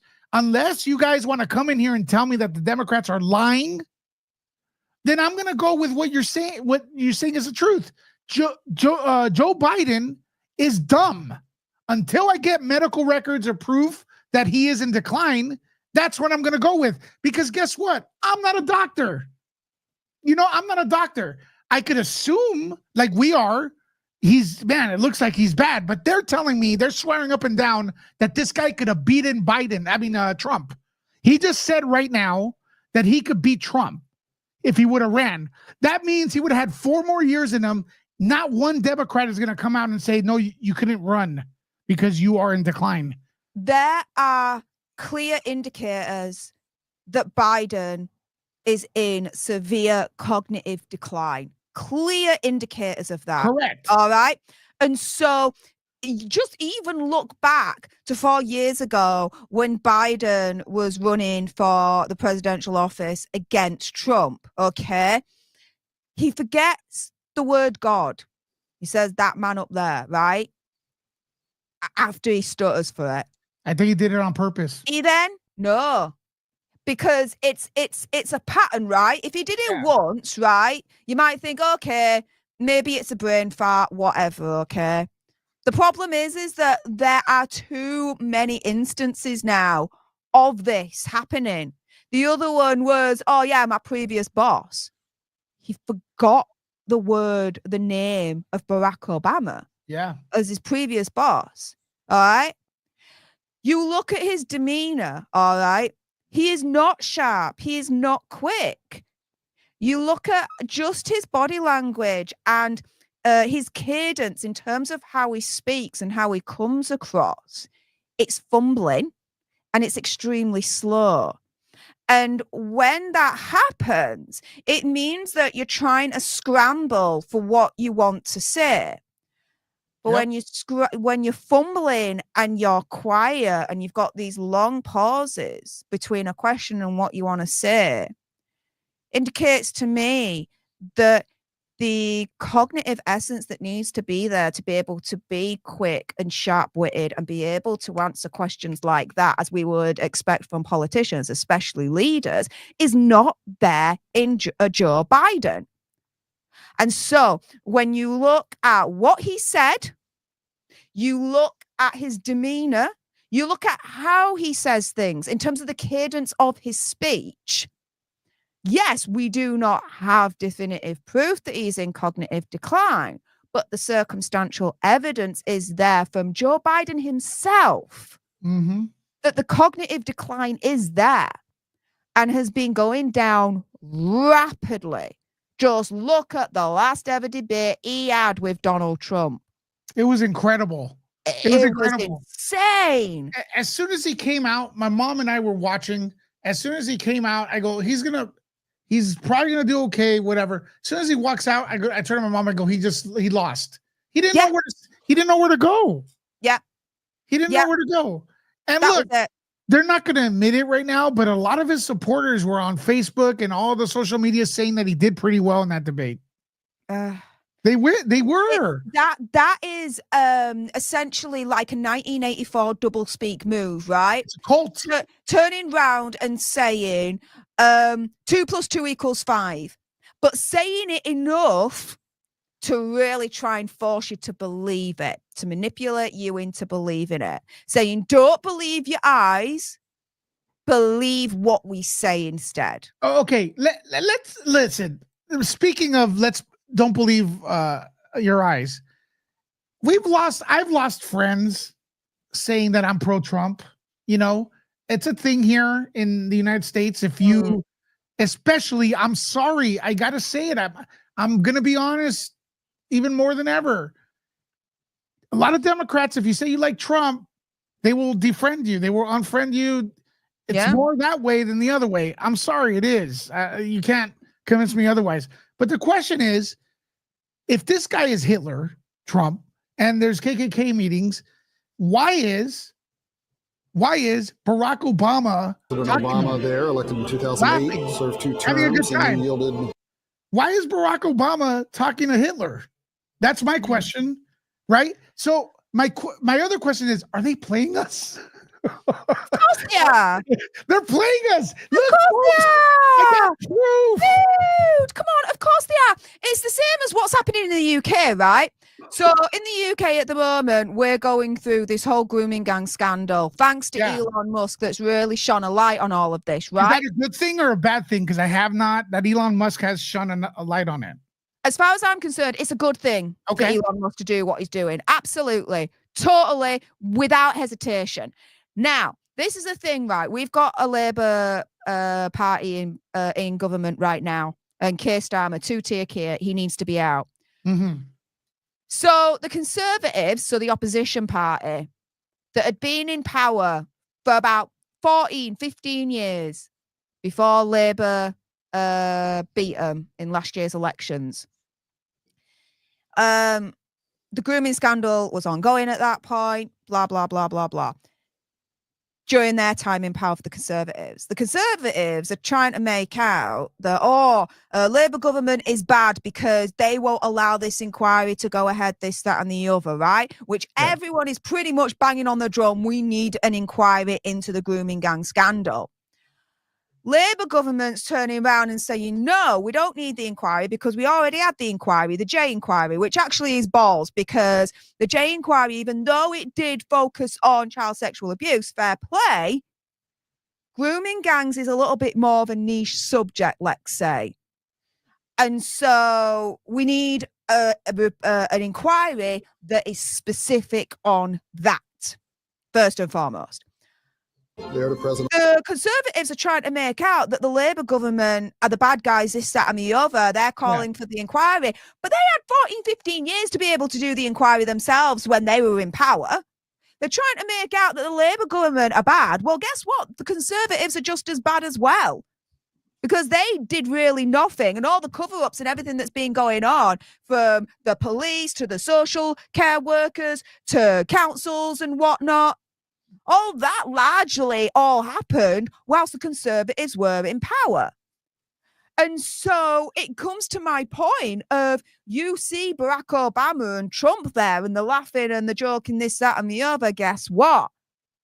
They're both as bad as each other, because ultimately, who is giving them money? Who are their lobbyists? The lobbyists are the same on both sides in the grand scheme of things. And so I'm not surprised that Barack Obama and Trump are playing pally-pally. So everyone watching this, I mean, not that many people right now, but on the replay will grow. All those people that you disinvited from Thanksgiving dinner, from Christmas and shit like that, because you couldn't stand that they were voting for Trump. Look at this picture. Send it. And if you were disinvited from somewhere, send them this photo right now. Yeah. It's crazy. Send right? them it. Go nuts and send them it. Yeah. Go nuts and send them it. But yeah, as far as I'm concerned, the Labour government have to come out. They have to be kicked out. Keir Starmer needs to go. And the only viable party that we've got right now that could potentially turn things around is Reform UK. Okay. I voted for them last year. It's the first time I voted for a different party since I was able to vote. I've always voted Conservative. Last year was the first time I told the Conservatives, piss off, and I voted Reform. Cultural call out. Thanks for the super chat. They're just the Hey. same chill guys. I have a video that's going to also blow your socks off. We're kind of jumping all over the place. I didn't expect Steph to come in. I was just going to go on and ramble, and we kind of are, but it's good you have your new channel. Make sure to drop that link in the comments to build that sucker up. And, maybe we could collaborate there as well. But yeah, okay, let's do so it. with the fires, there's the crime is up. Of course. Okay? The crime is up. There's looting. This guy right here, a citizen, because there's no cops, even though their budget went up, there's no cops anywhere, had to stop this guy with a blowtorch. He was trying to commit larceny. Check this out. It's nuts. Folks, it's chaos. Look at that.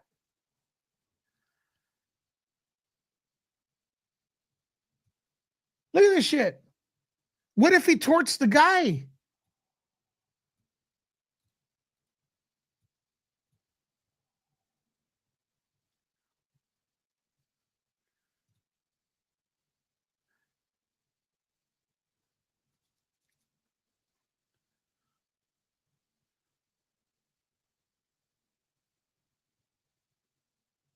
So that's the guy that got arrested.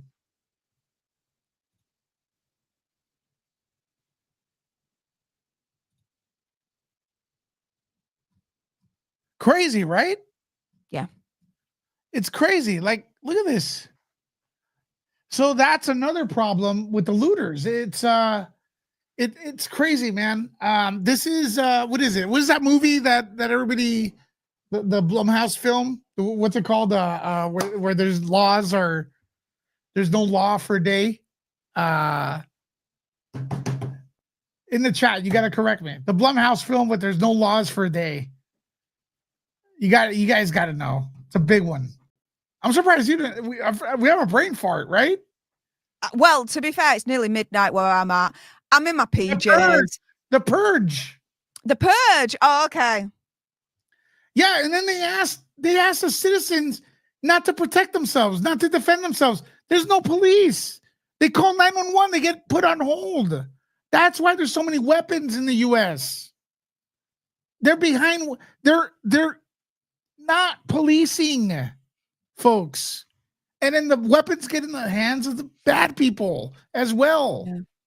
So it's crazy. Are you getting I don't know. Are you getting good results with your new channel so far? My goodness, yeah.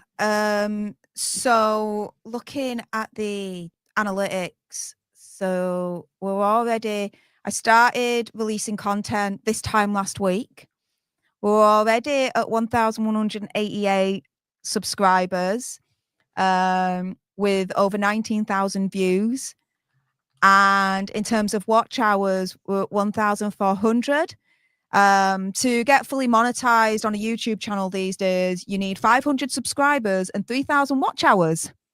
They've reduced it since our day. Right? We first started. And so, in terms of watch hours, we're halfway there to getting next level YouTube legit and being fully monetized and fully legit on YouTube. So, I just want to thank everyone for supporting the expansion of the Alter Nerd universe and subscribing over on Political Nerds. And I'm having so much fun doing it because finally, after all these years, I'm able to really start using my degree And the skills that I've got, in particular, you know, the linguistic analysis, even though it's very amateur, let me be very clear on that. It's nice to actually start being able to use that and have fun with it. And so, yeah, I'm very, very excited as to where this is going to go. So you're calling it the alternate verse, or what do you call it? The alternate universe, the expansion of the alternate I would call universe. it. Well, I mean, you could call it whatever you want. What about the alterverse? The Altiverse. Yeah, it's more like the Altiverse. It's not bad. Or the alternate One verse, word. but I don't know. The Altiverse. Alterverse. I'll think about it. It's not too bad, actually. It's more food because it's a little long. I don't know. Do whatever you feel is good. But I think when you said that, I accidentally heard Alterverse. Join the Alterverse. I like. You know? Yeah. And I would just get that channel right now, just in case. You know what I mean? You know what I mean? So listen, you're you know the YouTube. You do a lot of YouTube as well. You were someone who was working with YouTube closely, I believe, and you're into the algorithm and all that. And man, listen, they have this vertical feed. You know about that, and they encourage everybody to do the vertical feed. So I started doing my content vertical feed, getting 200,000 views. All right. Now, I know that a lot of those views are just people scrolling. I know that. It says on the stats. But we were getting subs. We were getting, and people here as my witness, there were real people coming in here and talking. They're still here, donating, talking about everything. We were covering the fires. We were covering the Trump hotel thing in Vegas, kicking ass, the chat going up, you know, me asking questions, people subbing. Then I get this weird message on my YouTube channel saying that the views are invalid, that invalid traffic. And I go, what is this? So this thing is consistent with traffic boosting from a third party. So I'm like, listen, I don't know how the hell that works. And if somebody's buying traffic from a third party, that's YouTube's responsibility to end that. They're not giving me the analytics to know where the views are coming from. So if they have a bot problem on their vertical, that's their problem. They're asking us to go vertical so they could ding us on traffic boosting. Am I doing something wrong here, Steph? Because it's YouTube. Yeah, it's YouTube. They demonetized they lowered the monetization on the channel, and I feel like they're going to take the channel away. You just speak to YouTube. I don't know. How do I put it? So it's out there. I know one other channel that has been done for invalid traffic, even though it's not like true. Like she hasn't paid for the like the bots or like that. But they still went in and like, no, it's invalid traffic. It's like, well, okay, there's invalid traffic, but I'm not to blame for that, because in her words, it's like, I didn't go on actively trying to game the system and pay someone to get me a shit ton of views for my videos and try and trick you guys. I didn't do that. If I did, then yeah, okay, penalize. But she's like, if I didn't, then why are you penalizing me in the first place? I can't help it, she says, if invalid traffic does come to my channel. That's not my fault. And that's something that YouTube has to get to grips with. If there's invalid traffic, then do you know what? It would be better for them to be like, okay, this is invalid traffic, prove to the creator it's invalid traffic, and then reduce the AdSense that the invalid traffic brought in. That would be the fairer way to do it. Well, I've gone through these videos. Apparently, a lot of big mid-range creators have been hit with that, of course. I'm respectfully asking YouTube to investigate Mr. Beast instead of me, because you know what? I'm going to say it right now and be a little bit of a dick. I have broken stories. People here as my witness weeks before the big networks have, with 2 or 3 fucking views All right. I researched trending news. I had good titles, good pictures, good coverage with 2-3 views. So my views have essentially been oppressed. Now that I work my ass off, I've been going on 24-hour stuff. It was 4 a.m. I went live to show people the fucking wind. Okay. That is the people were watching because I'm in the epicenter of the big thing that's going on right now. Finally getting some traction, and they're giving me this garbage that you guys are fake in here. And I'm having you guys talk and discuss to prove you guys are. I see a lot of people I have never seen before until I started going vertical. So those people are real. Sure, there's probably mixed with bots, but I'm going to say this right now. I'm filming horizontal right now. There's 130 people here. There's only like 20 to 30 people watching. So is YouTube just bots? All of it? You know, I could go that way. You know, I could say that. Is everyone a bot? When Popcorn Planet goes on with 5,000 people, I see 100 people in the chat. Where's everyone else? Are you guys saying that you have a bot problem? That's a thing you guys have to deal with the advertisers and you're exposing yourselves as being susceptible to bots. I'm not doing it. I will swear under oath. You could check my computer, my credit card, phone records. I don't give a crap. I do not. You know what YouTube could do to mitigate this, right? Yeah. You know how you click that button to say, I am not a bot. Yeah. Yes. Do that. Every time you go onto YouTube, right?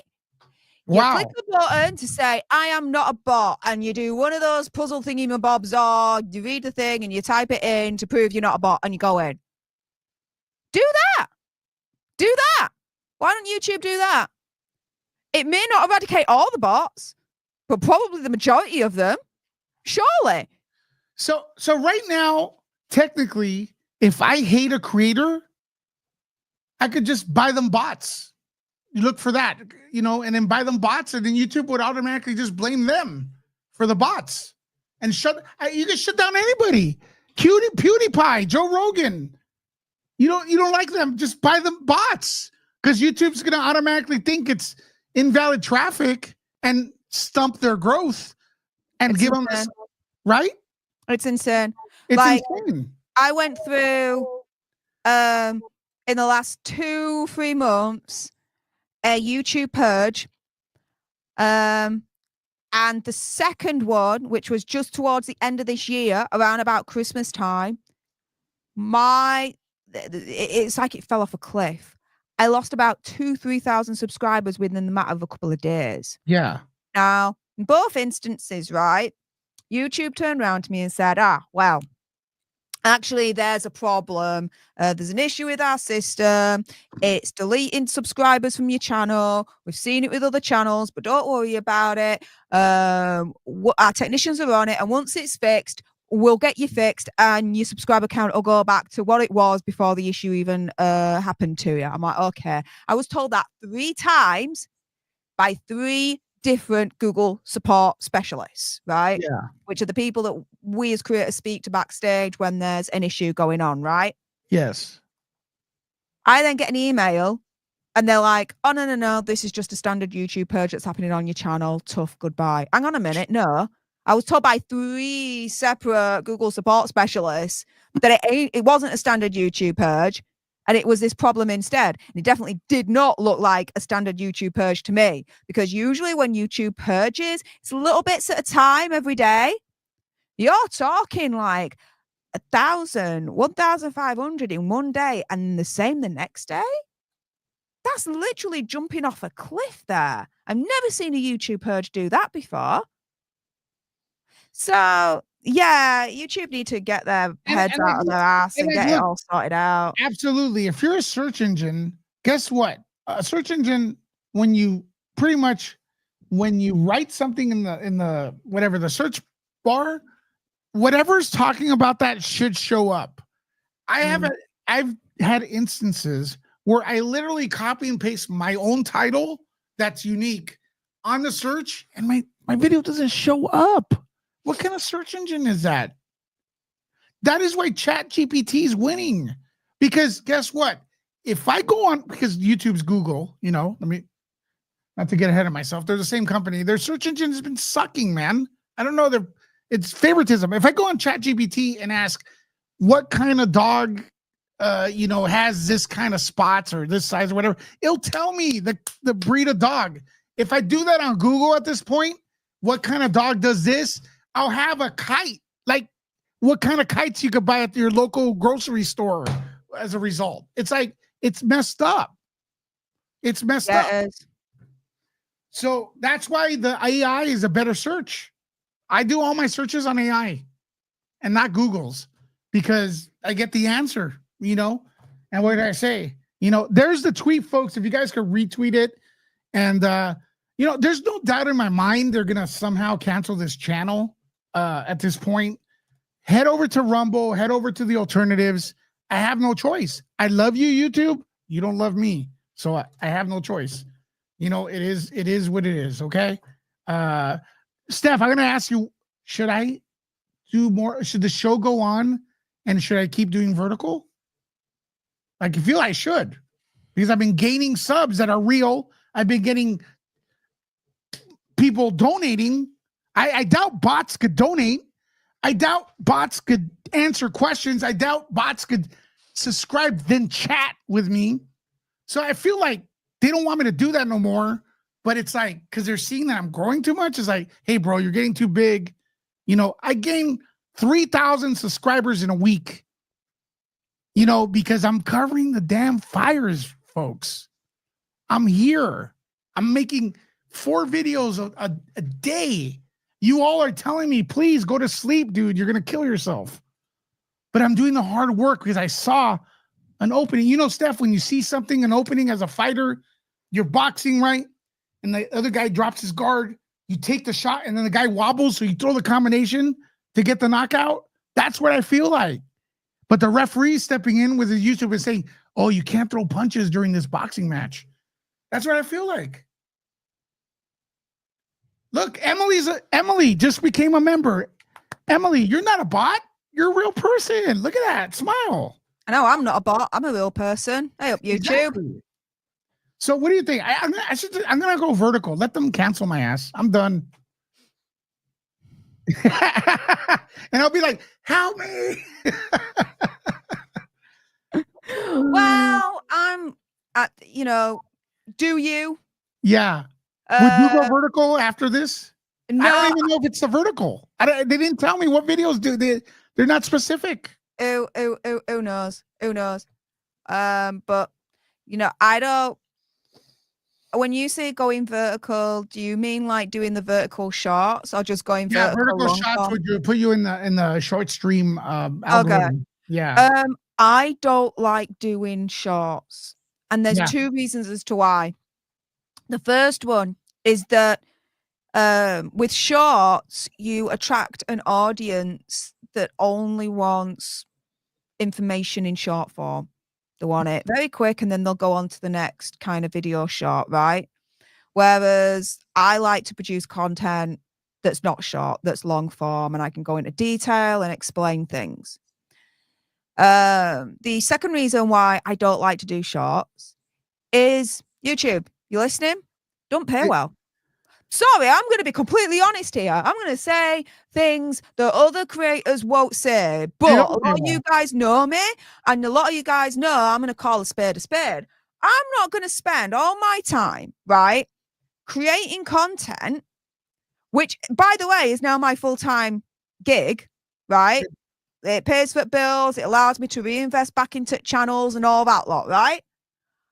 I'm not going to spend time, precious time, on my day to create content where quite literally I get 100,000 views on a shot and I only get paid about $2-3 less than a Starbucks coffee.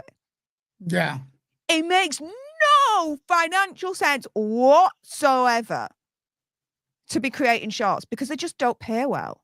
But just to be clear, they're not shorts, they're lives, but they get included into the short algorithm.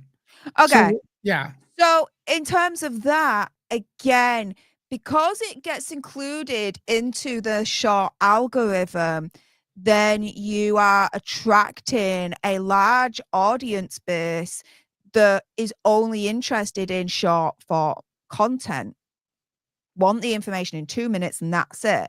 But that's not the way that I roll. I like to do longer form content because I like to go into detail. I like to show you things, explain things, dive deeper under the surface. And that's something that shorts don't allow you to do. And that's something that a large portion of the target audience for shorts don't want, which is fine. Okay, no tea, no shade.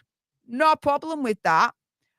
But when I predominantly create long form content, I don't want to be attracting an audience that is only interested really in short form content, because then I've got what we would term dead subscribers, which are subscribers that are subscribed to your channel, but they don't really watch your content.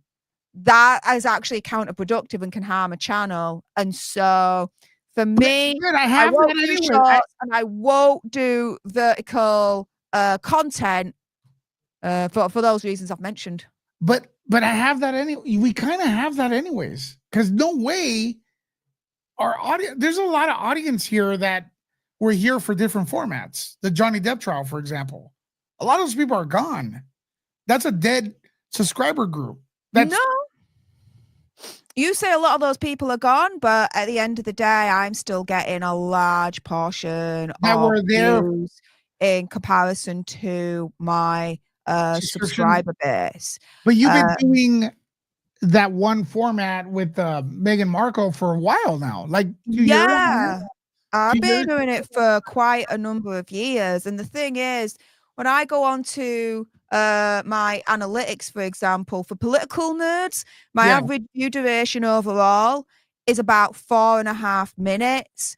When I look at Steph the Alter Nerd, my main channel, the average view duration is nearly 5 minutes.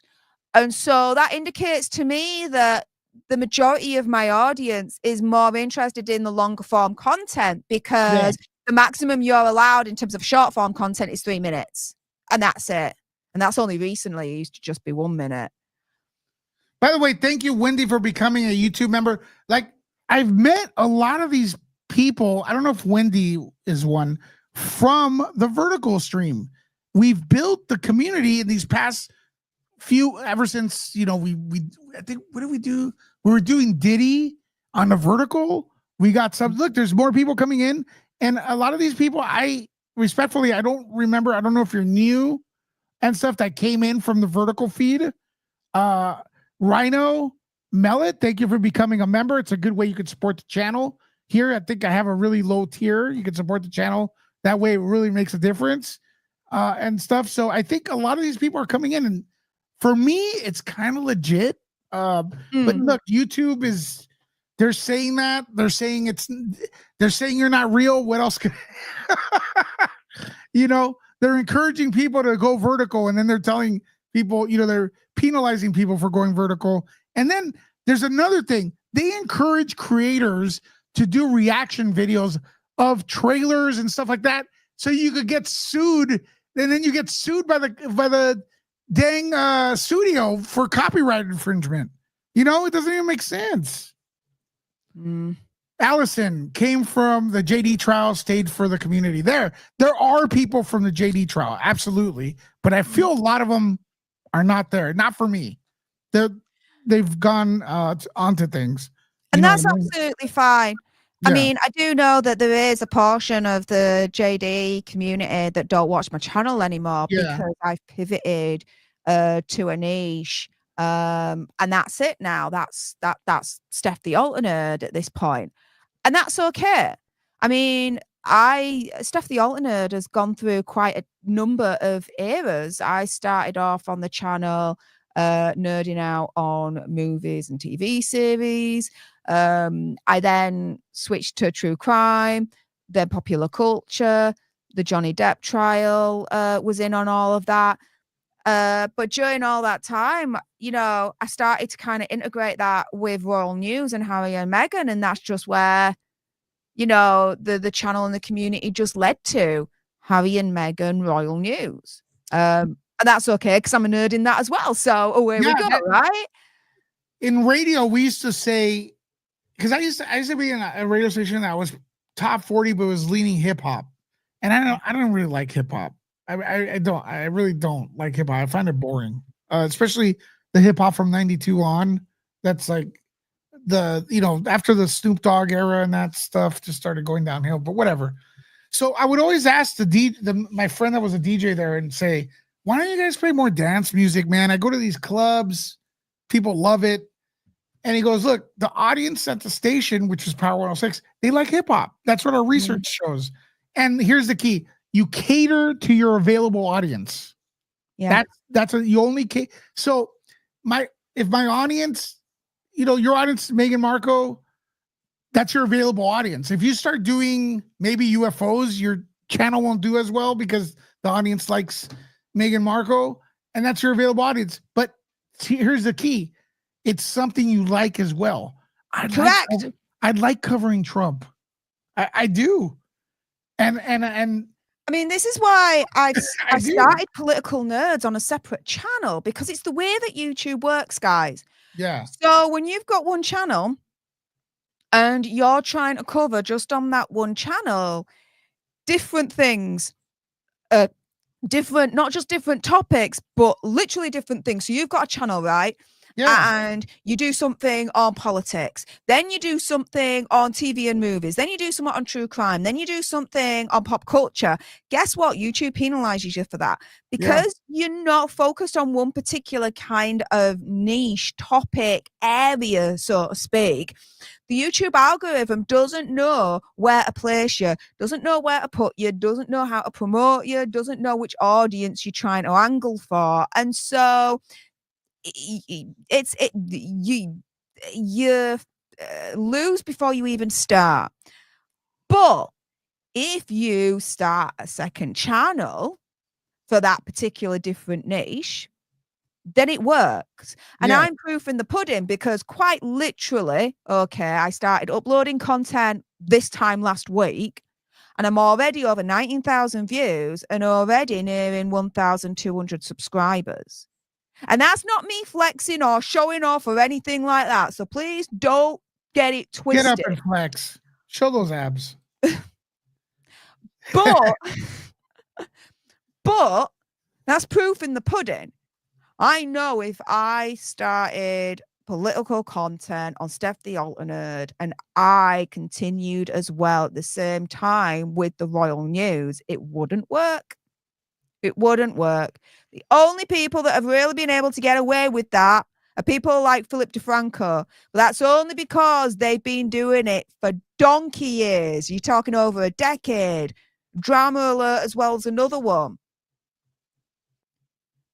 The YouTube does not have the capacity at the moment to really allow quote unquote variety channels that speak about a variety of topics from different niches to really start and grow on here. They don't have that. The way I look at it, is I know that if you're covering music, it can't be every genre. It has to be, for example, hip hop. If you're doing hip hop, it's got to be one group in hip hop, one person in hip hop. That's the niche.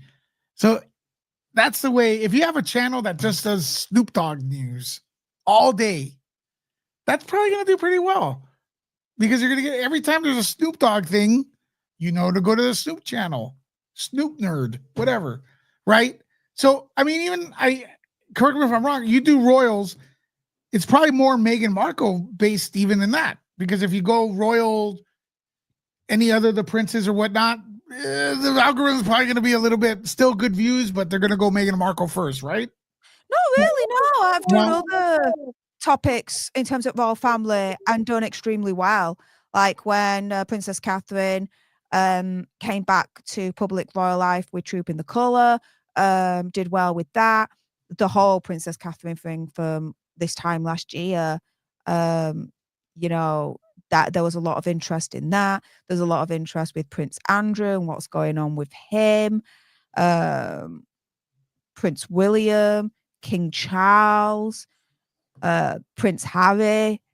So no, there is the audience is there that wants to hear about, you know, other different members of the royal family other than Hazza and Megxi. Yeah.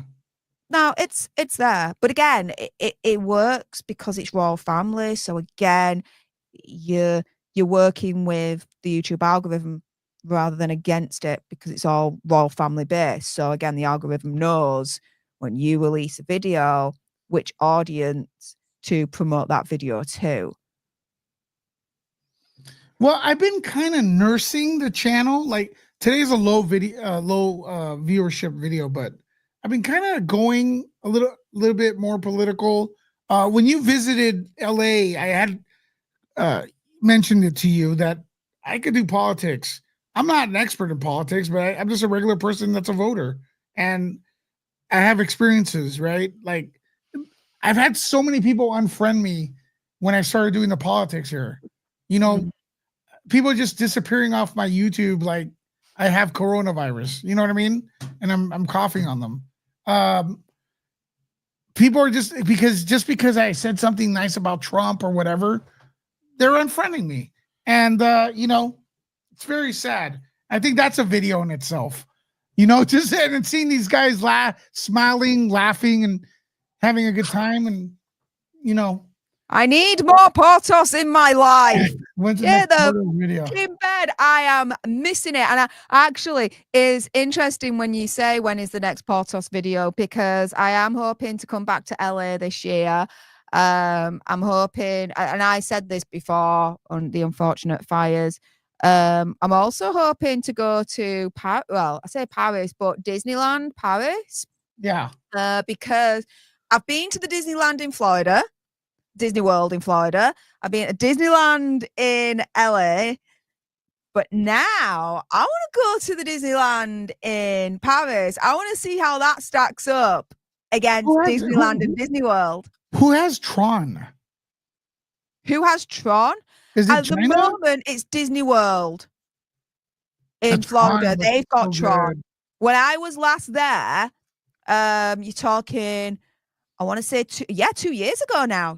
The bedtime flies when you're having fun. It's 2 years ago when I was in Orlando, I went to Disney World and they were just testing it out. They'd built it at that point and they were testing it and it looked so fucking awesome, especially in the dark.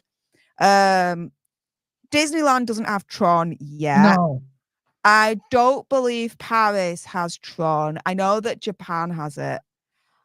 But Disneyland is so tapped out with space, though. We went, right? Yeah, we did go. In fact, we went. We went together, and then we also went to the Universal Studios as well. And do you know what? I have to admit, Disney World is better than Disneyland, in my opinion. Some people say that, yeah.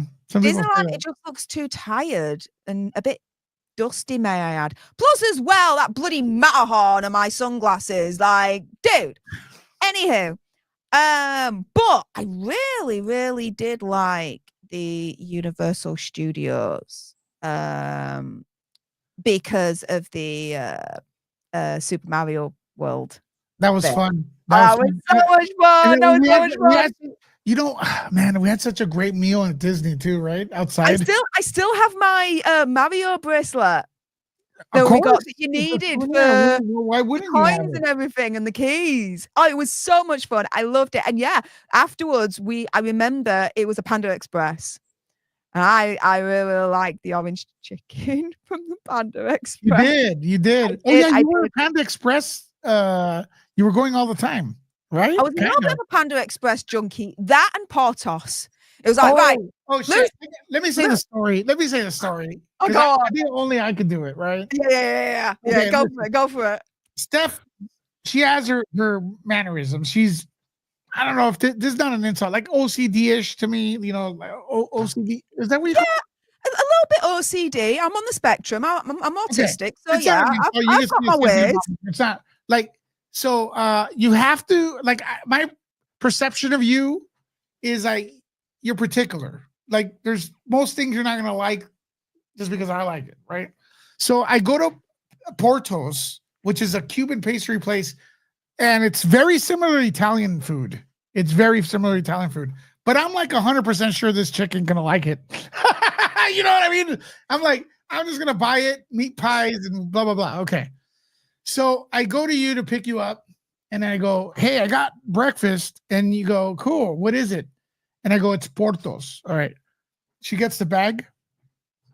And I'm and I'm like, oh shit, here she goes. She's gonna bitch about the food. Because I will. Like, if I don't like it, I will bitch about it. I don't give a shit. She will. So, oh boy, listen, I promised to make sure you had a good time. So I didn't give a fuck if you wanted to get more shit somewhere else. But so you got the meat pie, you bit into it, and your fucking eyes went that way, this way.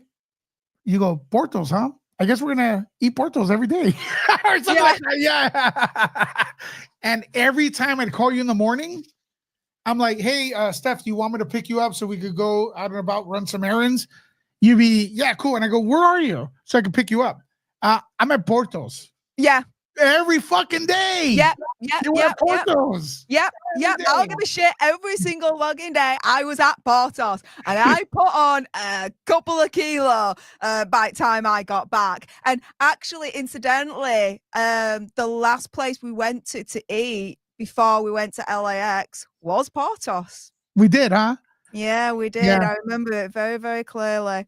Yeah, So, I worked out that day because it was a long walk, but I felt great after, bloody hell, yeah. Because we literally parked we went past the terminal and we literally parked like the other side of LAX. So we had to like walk all the way through to get there. We definitely put in 4,000 or 5,000 steps just to get to the right terminal and all that. So we have Sub73. Thanks for being a member. Thanks for subscribing here on Nerd Report. Everybody who's been here. Love me some stuff. I guess you bring them in. You're like my vertical view now. So you're bringing in the people instead of, Thank you very much for subscribing and, of course, supporting the channel via membership. Don't forget, we are on Rumble. I know it's a lot of apps. There's a lot of apps. I don't trust any of these apps. I feel like they're going to take the floor right off from under you. I do. I don't own them. We don't own them. We get frustrated with them. They have the right to ban us for anything. That's just the way it is. It's their home. So that's why I'm not loyal to them either. They're not loyal to me. It's the way I roll. So anywho, so that was fun. And, we got to meet with Andy. We got a ticket. Remember we got a parking ticket? Yeah. Dude. But to be fair, Andy was like, you're paying for it because it was your fault, really, at the end of the day. You know what? Yes and no. Because he goes, he asked me, he goes, do Glendale police come and give tickets a lot? And here in LA, Glendale police are the worst. So I go, dude, it's Glendale. That's what I said. I go, it's fucking Glendale. That's all, but I didn't say of course they're gonna come. But I thought you lived in the city, so I thought automatically he'd be like, "Oh, okay." So he goes, "Should I pay for the parking meter?" And I go, "Dude, it's Glendale." I said something like that, but I never really said pay for it because you're gonna get a ticket specifically. But Glendale, they'll be there in 3 seconds, and they were. It was like our second trip to Portos that day. Because of you, but oh well, yeah. Oh well, I'm not gonna pay for it. You finished. I think Andy paid for it anyways. Yeah. But look, you've been everywhere in LA already, man. We conquered LA in 2 days. No. We ain't conquered LA. I want to do a helicopter. That's all you. That's all I want to do. Oh yeah, that's what I'm saying. I want to do. Yeah. I want to do because I said I wanted to do it last time and we just didn't have it at the end. But the horse riding tour of the Hollywood sign and do that. I want to go to the Getty Museum, which I wasn't able to do in the end. I want to go to Nobu in Malibu and. Yeah, there are still places I want to go to in LA. I want to go back to Venice Beach, and do all What of about that. Catalina Island? Have you heard of Catalina Island? Yes. Kind of cool. Maybe go there. Who knows? Either way, you know, I wanna do that. And then, you know, whilst I'm there, fly up to Las Vegas, do like a couple of days, maybe 4 or 5 days there. Go on like the what is it now? What's that street called with the Fremont? Go to Fremont, do the zip line, go on some of the rides there. Yeah, I want. Listen, doing it. I wish I had the power to do this. Last year, summertime, we did the Electronic Daisy Carnival in Vegas. We were treated like kings. Now, I know I don't know if you're into the music or whatever. I don't think you are, but this is Live Nation. Cool. We were treated with electronic dance music. A lot of it's British. A lot of British teachers. Yeah. So we went. Carl Cox was there. You know, he's British. I don't know if you've heard of him. Yeah. I was behind Carl Cox. I'll send you the video. I was like, yeah. I was DJing. They gave me fucking artist passes. This is like having artist passes at the biggest events, like rock concerts or whatever. I was going behind, taking all my friends behind the scenes everywhere, whoever I was with. The only thing is getting you into the carnival. I wish I had the power to hook you up, but we camped. You would have loved it. I would have loved it. I'm there thinking, dude, get me in next time. I will see where I'm at. Get me in. Because I'll come over, not a problem. Get me in on that. Oh, you would fucking love it. Like this. No, we'd be like, Steph, who the fuck are you? No alcohol required, mind you. I'm just saying. I got bloody nuts. Oh, yeah, dude. Check this out. We walk it. It's the big speedway. You go through the artist area. We went through the artist area. Everything was free. Food, everything. There were British DJs up the ass, like Eli Brown, who's a British DJ. You know, we had Carl Cox. We had people from everywhere. U.S. It was fucking great, man. And I wish I could invite more friends because that's the kind of person I am. If I do something cool, I want my friends to come with me and experience it too. So we could all reminisce and have an experience with friends. I always include my friends into everything. But unfortunately, those places, like I get in because I'm an artist, but they're like $2,000 tickets, you know. And I'll see what I could do. Maybe. But if not, there's smaller ones here as well that are just as fucking good. Almost, right? So I don't know if you know Goldie, the other Goldie. Yeah, I DJ'd with Goldie. Goldie, yeah. I DJ'd with Goldie. I DJ'd with Two Bad Mice, Alternate. Those are British guys. I forgot who else. But yeah, they were there, and I was like, "Fucking Goldie he looks like a Sith Lord with his green eyes and I don't know if he had his teeth. He has those gold teeth. Yeah, but he's from the '90s, right? He's like he is very much '90s, early '90s, that kind of. But you all in the UK had a thing where you banned people dancing. Late '80s. You know about that? No. I'm gonna send you a link. I've late '80s. I would have been about 3-4 years old at the time. So check this out. There was a thing in the late '80s, and I want to say it's the I don't know what they called it. Fuck, I forgot it. There was a rave culture at the end of the Margaret Thatcher era. Yes, and people started gathering in the woods and everything, and having these underground raves with electronic music, and the cops started really cracking down on them to the point where there was a law instituted or implemented, where you couldn't have more than 5 people gather if the music was repetitive. Like specifically, so that sounds like more like the acid phase that was coming in at that point. They call it summer of love. And I think that if I remember rightly, it's not that they banned people from dancing per se. It was that they were banning the warehouse raves, the raves that were unsanctioned, that weren't in sanctioned buildings, blah blah blah. Yeah. That, because if they were banning large crowds of dancing, then there wouldn't have been any concerts or actual like proper legit nightclubs or anything like that. I think what you're talking about there is more like the illegal raves. Yes. And they were trying to crack down on that. But on that nutshell, or bombshell, should I say, I've got nuts on my mind. Who knew? Where are yours, Lewis? I'm just asking for a friend. I'm gonna go because it's nearly 12:30 here, Yeah, past midnight. Hold on. Holy shit. I left yours in Vegas a few Oh years no, back. fuck off, Steph. You came to this channel, you took my balls again, didn't you? I can't find them. Shh. Oh my God, here we go again. Ladies and gentlemen, boys and girls, Steph the Alter Nerd. Thank you very much. I'm gonna get the fuck out of here too, man. I think we've had